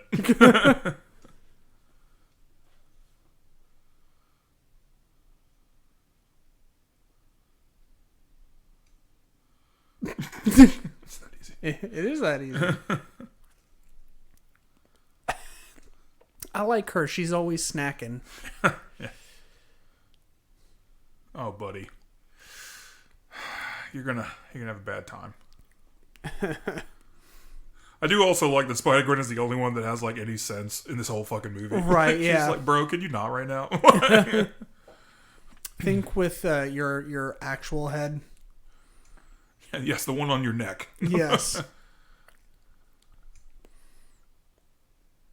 Although I do not fault him for Yeah, I gotta dropping say, the ball right here Yeah, because I gotta say, MJ. if you, it's got to be weird. Yeah.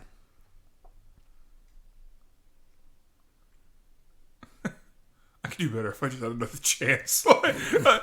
This is so funny to me because, like, in the context, she thinks that he's just a waiter with a problem.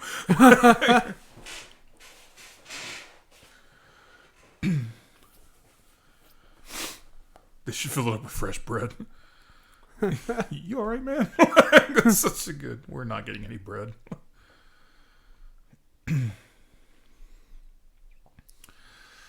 Several stories below us.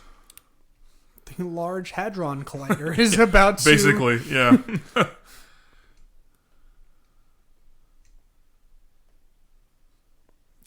He's got some He's a chonker. great shoulder pads. He's bringing the 80s back. Those shoulder pads are really boss, man. I can't decide if he just has like the world's biggest traps or the world's worst hunchback. I don't know. Combination of both, maybe. Yes. And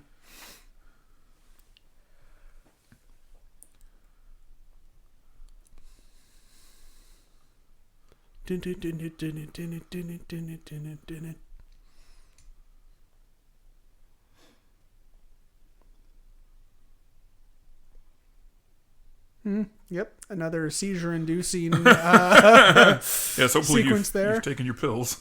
Yes. Are you all right, old lady? The fuck is this?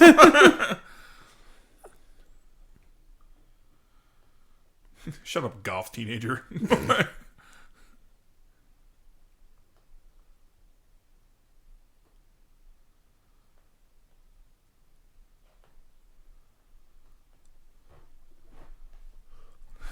It's got to be wild, like living in New York City and like the Marvel universe, like shit- Insurance must be ridiculous. right? Just weird shit happening like all the time, and you're just like, well, What's the another life day. expectancy? Like 27? Right? It's just like back in like 1700s, Yeah. where like people just didn't live very long.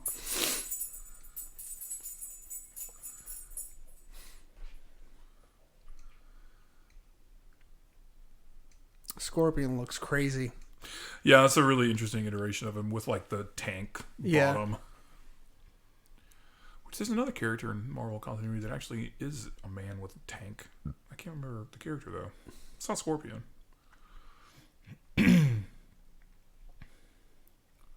Is it the Rhino or Rhino? No. It's not a Spider-Man villain. Oh, okay. I know nothing. Well, he was not a very popular like character. There he is. Yeah. Pow! Zapped your dumbass.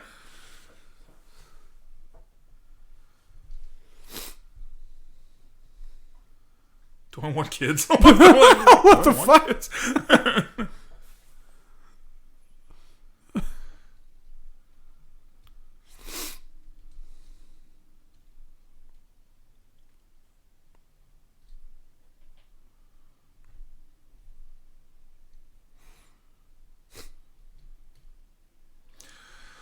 So basically, the Kingpin is like trying to bring back his family, right? Yeah. Well, yeah. They're not really his family, but yeah.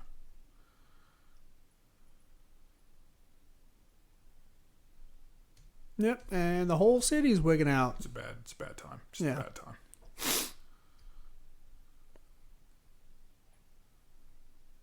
Yeet. God, this is so good. Yeah, it's awesome. I think Nicholas Winding Refn directed this Yeah, little this part. sequence. It's only blue and purple and red. I read somewhere that this movie took. I love that applesauce. Yeah. That this movie took like forever to fucking animate, and I Oh believe yeah. it. looking Yeah. at it. I'm sure it took them several years. Yeah, I want to say that I read somewhere it took like 4.5 years. But Yeah, I that- could be. That I be mean, making that that up. sounds. But I mean, look at how much detail is in this, and Yeah. like how just wild it is. Right. Yeah.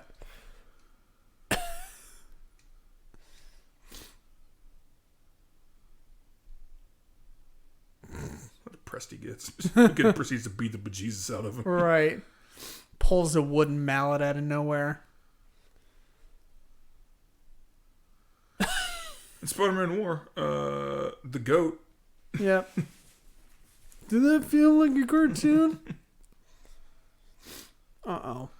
Now we have the sad anime death. Oh.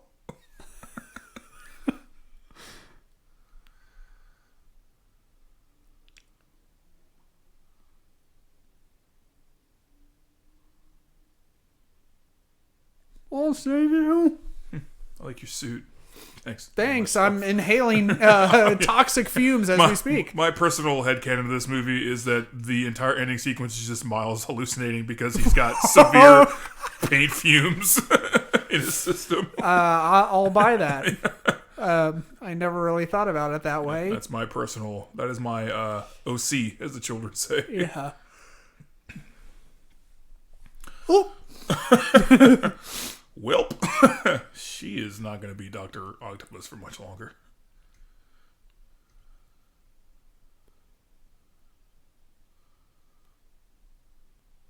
Wee. There's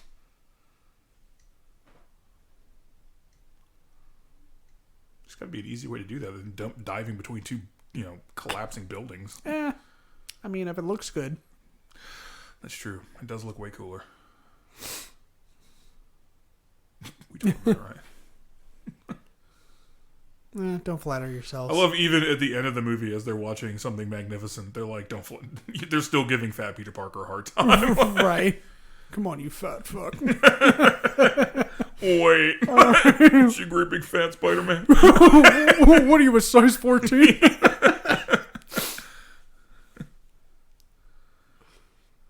Come on, we'll go punch Nazis. Cheer you right up.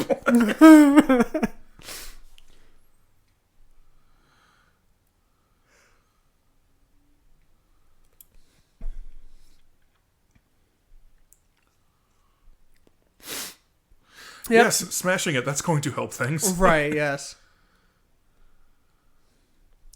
But then again, Wilson Fisk was never one known to be someone that could handle his temper. Yeah. Shown wonderfully in the Daredevil series on Netflix where he decapitates a guy with a car door. Yes. Which, that's just messy. Indeed it is. I'm taking this cube. My second headcanon in this movie is that there's a time paradox because in this new reality, tangential reality, Spider-Man Noir invented the Rubik's Cube before it was actually invented. And is now retired and is a millionaire. Yeah.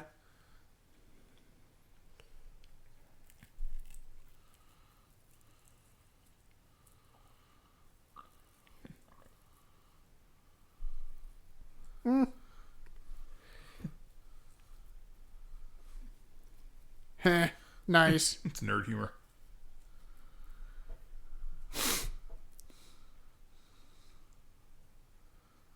Keeping it classic. Handshake. Respecting boundaries. That definitely wasn't the fuck me face I was just giving you at all. Bros. Right.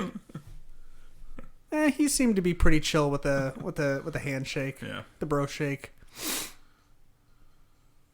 Oh no. Not going anywhere. Me and my hunchback traps are gonna fuck you up. Was that a PlayStation controller? Yeah. There's a lot of cool stuff in the background of this shot. There was the PlayStation controller. Earlier there was a turntable. Yeah.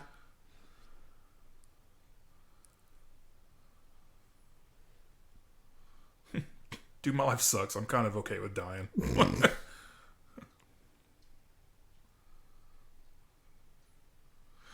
Yeah, because you gotta lose weight and Be better. be better. Because I gotta be honest with you, you were fucking depressing.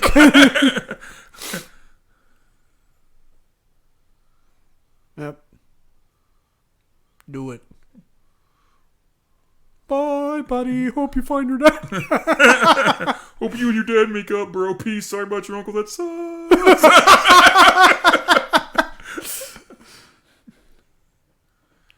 All right, let's do this shit.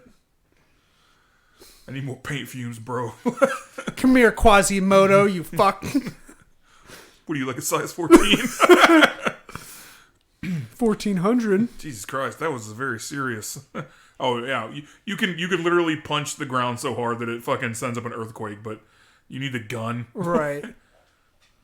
Hey, a flying train.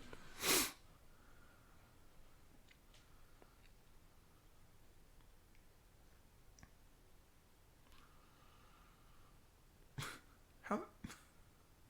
The shit on my face. I feel like if Spider-Man took LSD and had to fight, this is what it would look like. That's a book that should be written. Or just like Spider-Man's tripping on psychedelics, Yeah. like all 6 issues. So, psilocybin Spider-Man. Damn. We need to talk about this after the podcast. Not bad. We should put a pin in that. Psilocybin podcast. A podcast experience. No, that we just described like Joe Rogan's. Pretty much. You ever tried DMT? That's crazy, bro. You haven't tried DMT.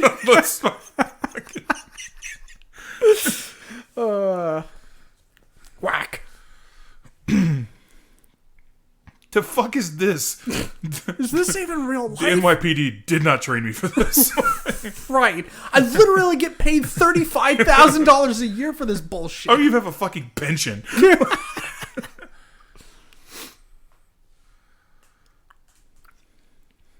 He headbutts me. Okay, all right, totally. I'm having some trouble with the disbelief suspension here.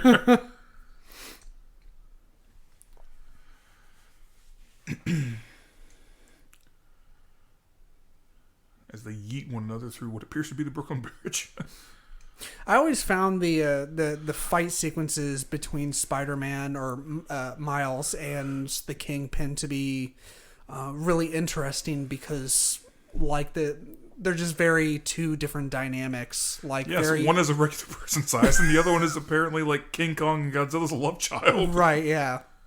It's almost like the interest level of Batman versus Superman. Like one on some level that seems like it shouldn't really be a contest, but it's all about strategy. Yeah, the classic Batman Superman fight from The Dark Knight Returns is one of my all time favorite like comic moments ever. Yeah. Where he's just like kicking the shit out of him with his kryptonite gloves. And Right, shit. yeah. He's just like, it took me forever to synthesize this, and then he just beats the fucking Jesus out of him. Yeah. Which was murdered by adding the word Martha to it. Thank you, Zack Snyder. You did a lot of things well, and a lot of them not so well. And unfortunately, the bad ones outweighed the good ones.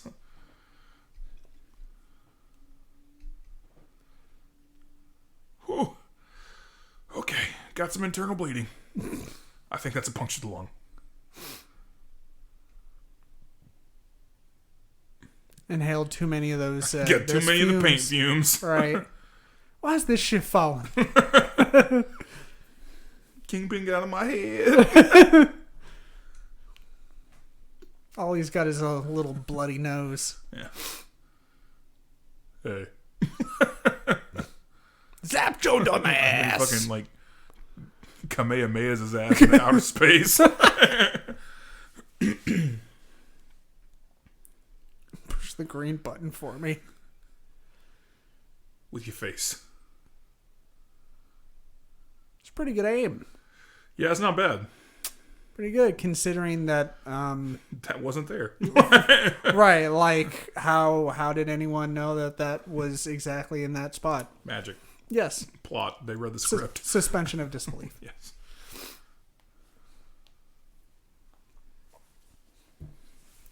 It's beautiful. It is. It's really awesome looking.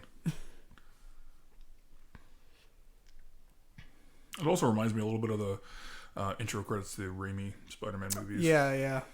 I don't know if that was intentional or not. It looks awesome either way. Yeah.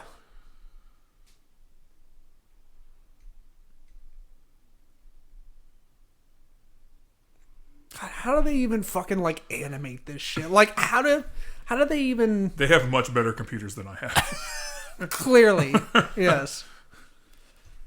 Mine can do like 3 things really well. If I skip tracks in iTunes too fast, it's like, whoa, whoa, whoa, whoa, whoa. Whoa, buddy, who do you think we are? Steven Jobs? Yeah.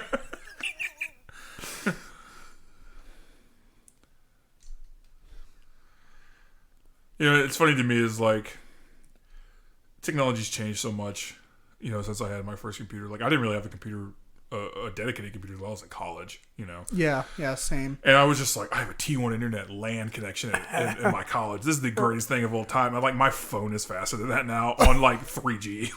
Right, yeah. It's insane to me. Yeah, I remember being like so stoked that there was Ethernet hookup Yeah. in our dorm, which I mean, like, is still a pretty good standard and like thing Yeah. to have. Like, I mean, it's But like I had come from like 56K, where if somebody calls you, you lose internet. right. Yeah, Yeah, I actually saw it happen. It was pretty traumatic. we were both there.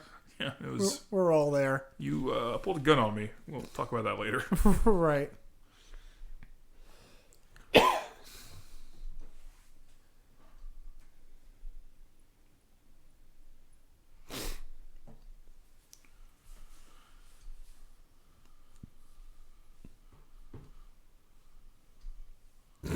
throw up some of your art. How do you do, fellow kids?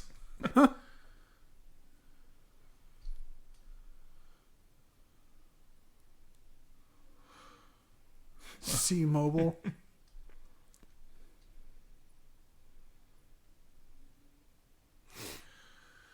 Hug it out. That's right. I am not comfortable with this. Okay. I don't know you, spider person.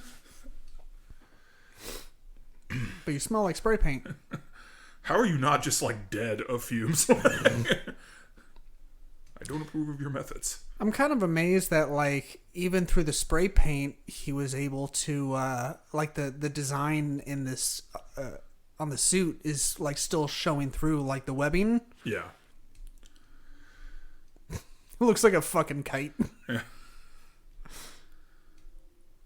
With the notorious notes. Yeah. I love the notes like that he leaves. Like it's such a fun touch. Yeah. It's part of the move. That's part of the move. I meant to do that.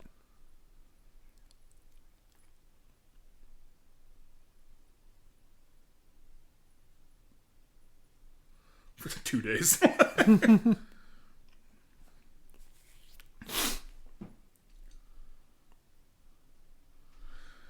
Got a bunch of likes on the gram. Yep. That's what's important. Mm-hmm. Yeah.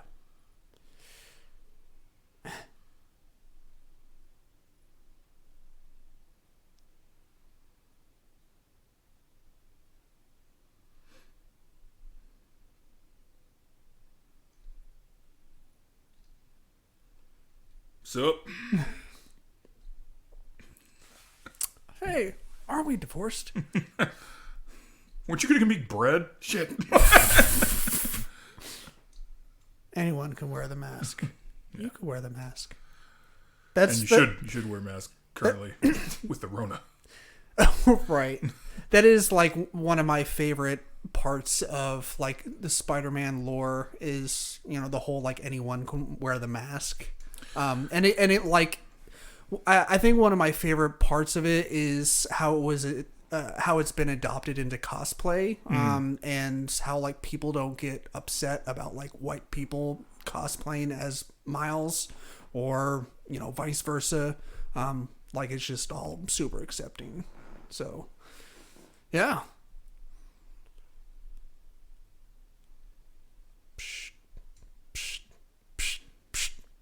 I'm making spray paint sounds. Yes, no, I put effects. two and two together. Yes. Yeah, this is still just a really fun movie. Yeah. And the animation is still just like Top notch. top notch. Yeah. Are we going to do the whole thing where we talk through the credits to get to the end credit scene, which is far and away the best end credit scene in any movie of all time? We can. We should.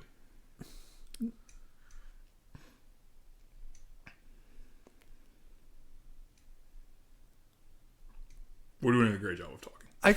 Well, I was trying to remember what song is playing right now. Yeah, I have no idea. It might have. I can't remember if it was a song especially written for this movie or not. I have no idea. Yeah. Oh well.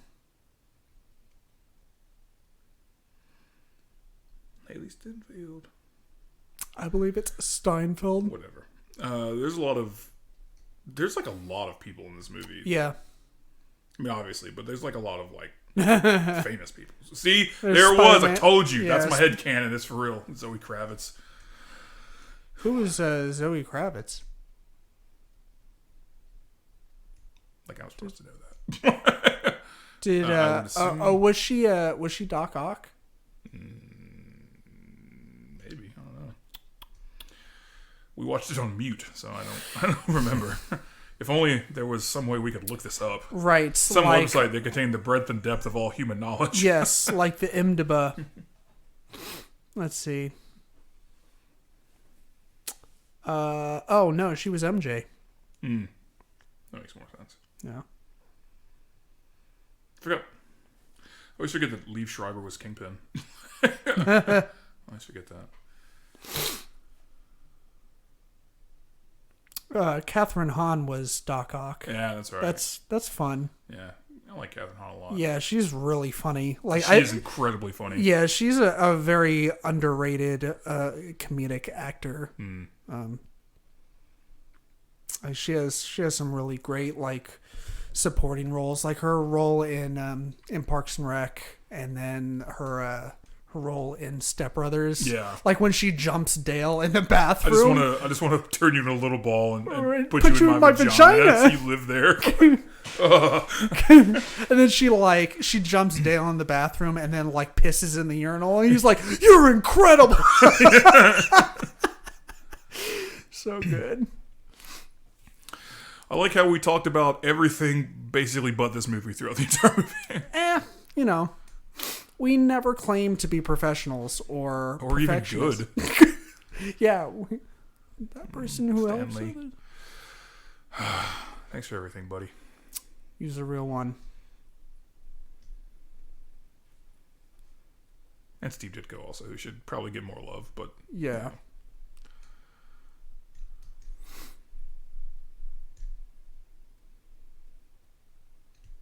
Look at all the people. Chris Pine. He was. Peter Parker. Yeah. Oscar Isaac has like a bit part in this. It's so funny to me. Yeah.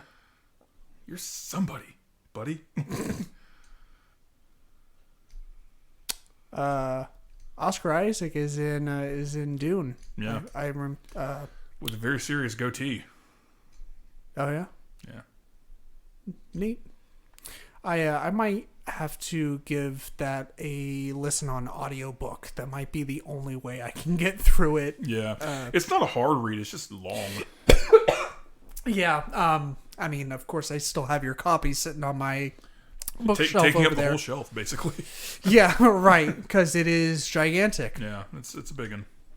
But yeah, it might listening to it on audio might be my best bet. And take the cheap way out.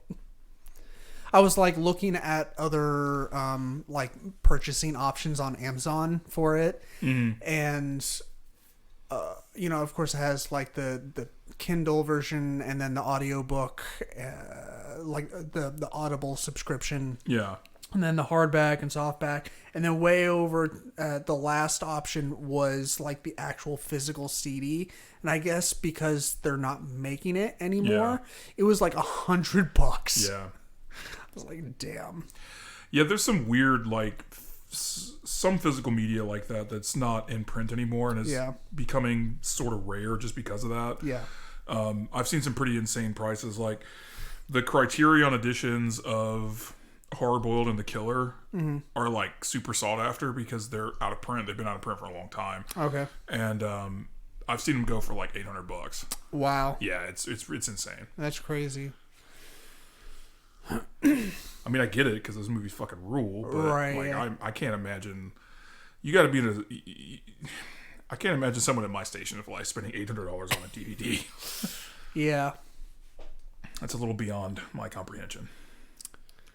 Yeah, makes sense. I mean, even if I had like the 4 UHD or 4K, whatever the disc player, I don't think I could really justify paying like $30 for one, because I think that's pretty much the cheapest I've ever seen them.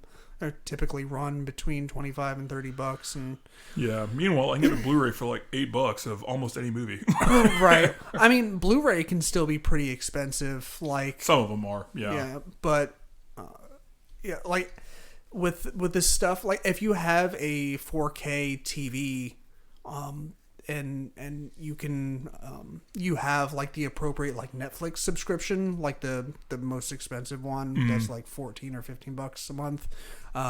The quality is pretty good. Yeah. I know Prime has some stuff you can stream in 4K and Yeah. it's awesome. But Yeah, it's one thing I noticed, like when I finished watching Too Old to Die Young, is that they offered it in regular HD or whatever, and then the 4K UHD or whatever. And I thought that was kind of interesting for them to offer both. Whereas like with Netflix, they just I guess You get what you get. default to the highest one that is available to you. It's kind of neat, like the credits and like all the spray paint stuff in Yeah. the background. Oh, that's right. We had a purpose in doing this. I guess we could do shit that doesn't suck while we go through this. Oh, sure. Yeah, Yeah. that's a good idea. What do you have? I guess I could talk about Too Old to Die Young. Okay. I finally finished that. We started it at the same time, of course, In, this like, summer. June. Yeah, like I think the day or pretty close to when it like debuted. Yeah. When it came out on Amazon Prime. I think we got through like the first 2 episodes maybe together, Maybe. or 1.5 at least. And then neither of us revisited it for a long time. Not I don't think for any particular reason. I lose interest in a series. Yeah. And plus it's, Nicholas Winding Refn, who is, pretty out there, and but I mean I guess I just kind of ran out of stuff that like was in my queue that really had some interest to me, so I picked it back up, and it might be my favorite thing of his that he's done. So I mean, if it's not, it's a very close second to Drive. Okay. But yeah, I was doing a little bit of reading. People are kind of considering like the hardcore Refn fans out there, they're considering it like his masterpiece because like, his stuff is just so long, like, so having it cut into like this 8-hour or 10-hour movie is more fitting to his style. So but yeah, it was pretty cool. So yeah, what about you?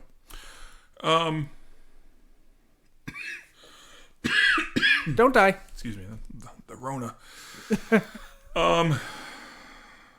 me on the spot here. I'll wait because we're coming up on a great little. This is a work of fiction. Yeah. Wait.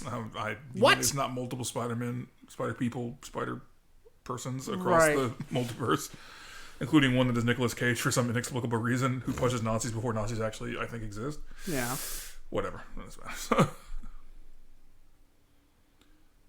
Here we are. The culmination. Nueva York.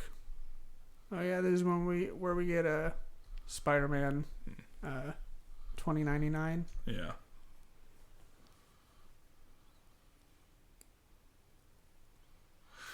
I do like that they're going to do a sequel about this. Yeah. Or a sequel of this, I should say.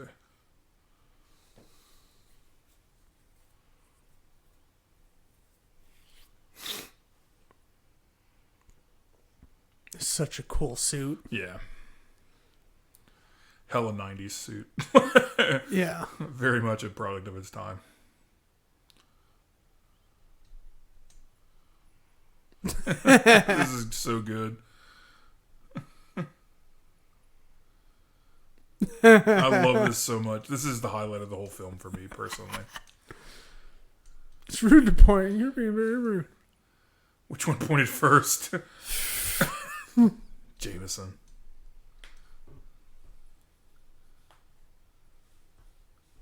You haven't seen pointing. So good. Yeah. Anyways. My shit that doesn't suck is I just saw the Criterion Collection announce that they are releasing what they're calling Bruce Lee's Greatest Hits in July, I think it is. It's 5 movie set that's got, some of the classics. I can't remember what all of them are, but I'm like Enter the Dragon, Game of Death, Fist of Fury, I'm pretty sure 3 of them. So because of that, I went back and I was like, I'm going to watch all the Bruce Lee movies. So that's pretty much what I've been doing for the last few days, just watching classic Bruce Lee stuff. Honestly, that's not a bad way to spend some time. That's a pretty good way to spend time, in fact. Yeah. So that's going to be my shit that doesn't suck. It's just Bruce Lee movies because Bruce Lee was the GOAT, basically. Yeah. Yeah. It's legit. Yeah. Dope. Mm-hmm. All right. Well, I think that's gonna do it for this episode. Yes, mercifully, it's over. Yeah, these watch along episodes. I don't know. We've gotten really good about being very precise and succinct when we do the regular episodes, whether they're the Goes to the Movies or the main show. I think we averaged about an hour for each of the episodes for this month. So it's interesting to go back and do the watch alongs where they require a little bit of time. Oh my God, this movie is 2 hours long. Oh Jesus God, let me die. Right. Yeah. There's a few movies that we both kind of were like, oh, it'd be cool to do for a watch along, but we just had to X because it's just too long. It's too right. much. We'd be sitting here for like 4 hours. I know when we did the John Wick 3 episode, it was a lot of fun, but man, towards the end, I was just like, oh my God. Like, we just had nothing left to say. Not because, like, we were bored with it, but just, like, I think we even mentioned in the podcast, like, while we were recording, like, yeah, the reason why we're talking right now, like, Chad Stahelski said this is how we should be. It's just mentally and physically exhausted and drained, So... but yeah, that's Into the Spider-Verse, great movie. If you made it excited for the sequel. If you made it through, you're a better person than me. Yeah. If you made it this far, I'll buy you an ice cream. I won't, but no, that won't happen. But a theoretical ice cream. Yes. Do yourself a pat on the back. Thanks as always for listening. You can find us on all the social media platforms. Just search for the Geek Garage Podcast. The Facebook group is apparently going gangbusters. It's very popular, and that's probably the most, I'd say, the most active way, or the place that we're most active out there on the internet. So come say what's up with that. We'll have some more fan polls up, which seem to be pretty popular, so that's cool. Thanks as always for listening, for chatting with us online, giving us all them likes, telling your friends what a terrible decision you made by listening to the first podcast because now you can't stop. Right. And all that good shit. So thanks. Stay safe with all this craziness out there. And Indeed. we hope to see you at some conventions in the future. David, you got anything else? I think that's it. You said it pretty well. You're dealing with a professional here. So I know. All right, let's shut it down until next time. Do the movies thing. This is the movies episode, so do the movies Do thing. the movies thing with the cheesecake. Right. Peace. I don't know how that works, but I'm yes. afraid to find out how that works, to be honest with you. We'll talk later. See how that works. Wait. Yeah. Oh, that's how that works. All right, All right. Bye, everyone.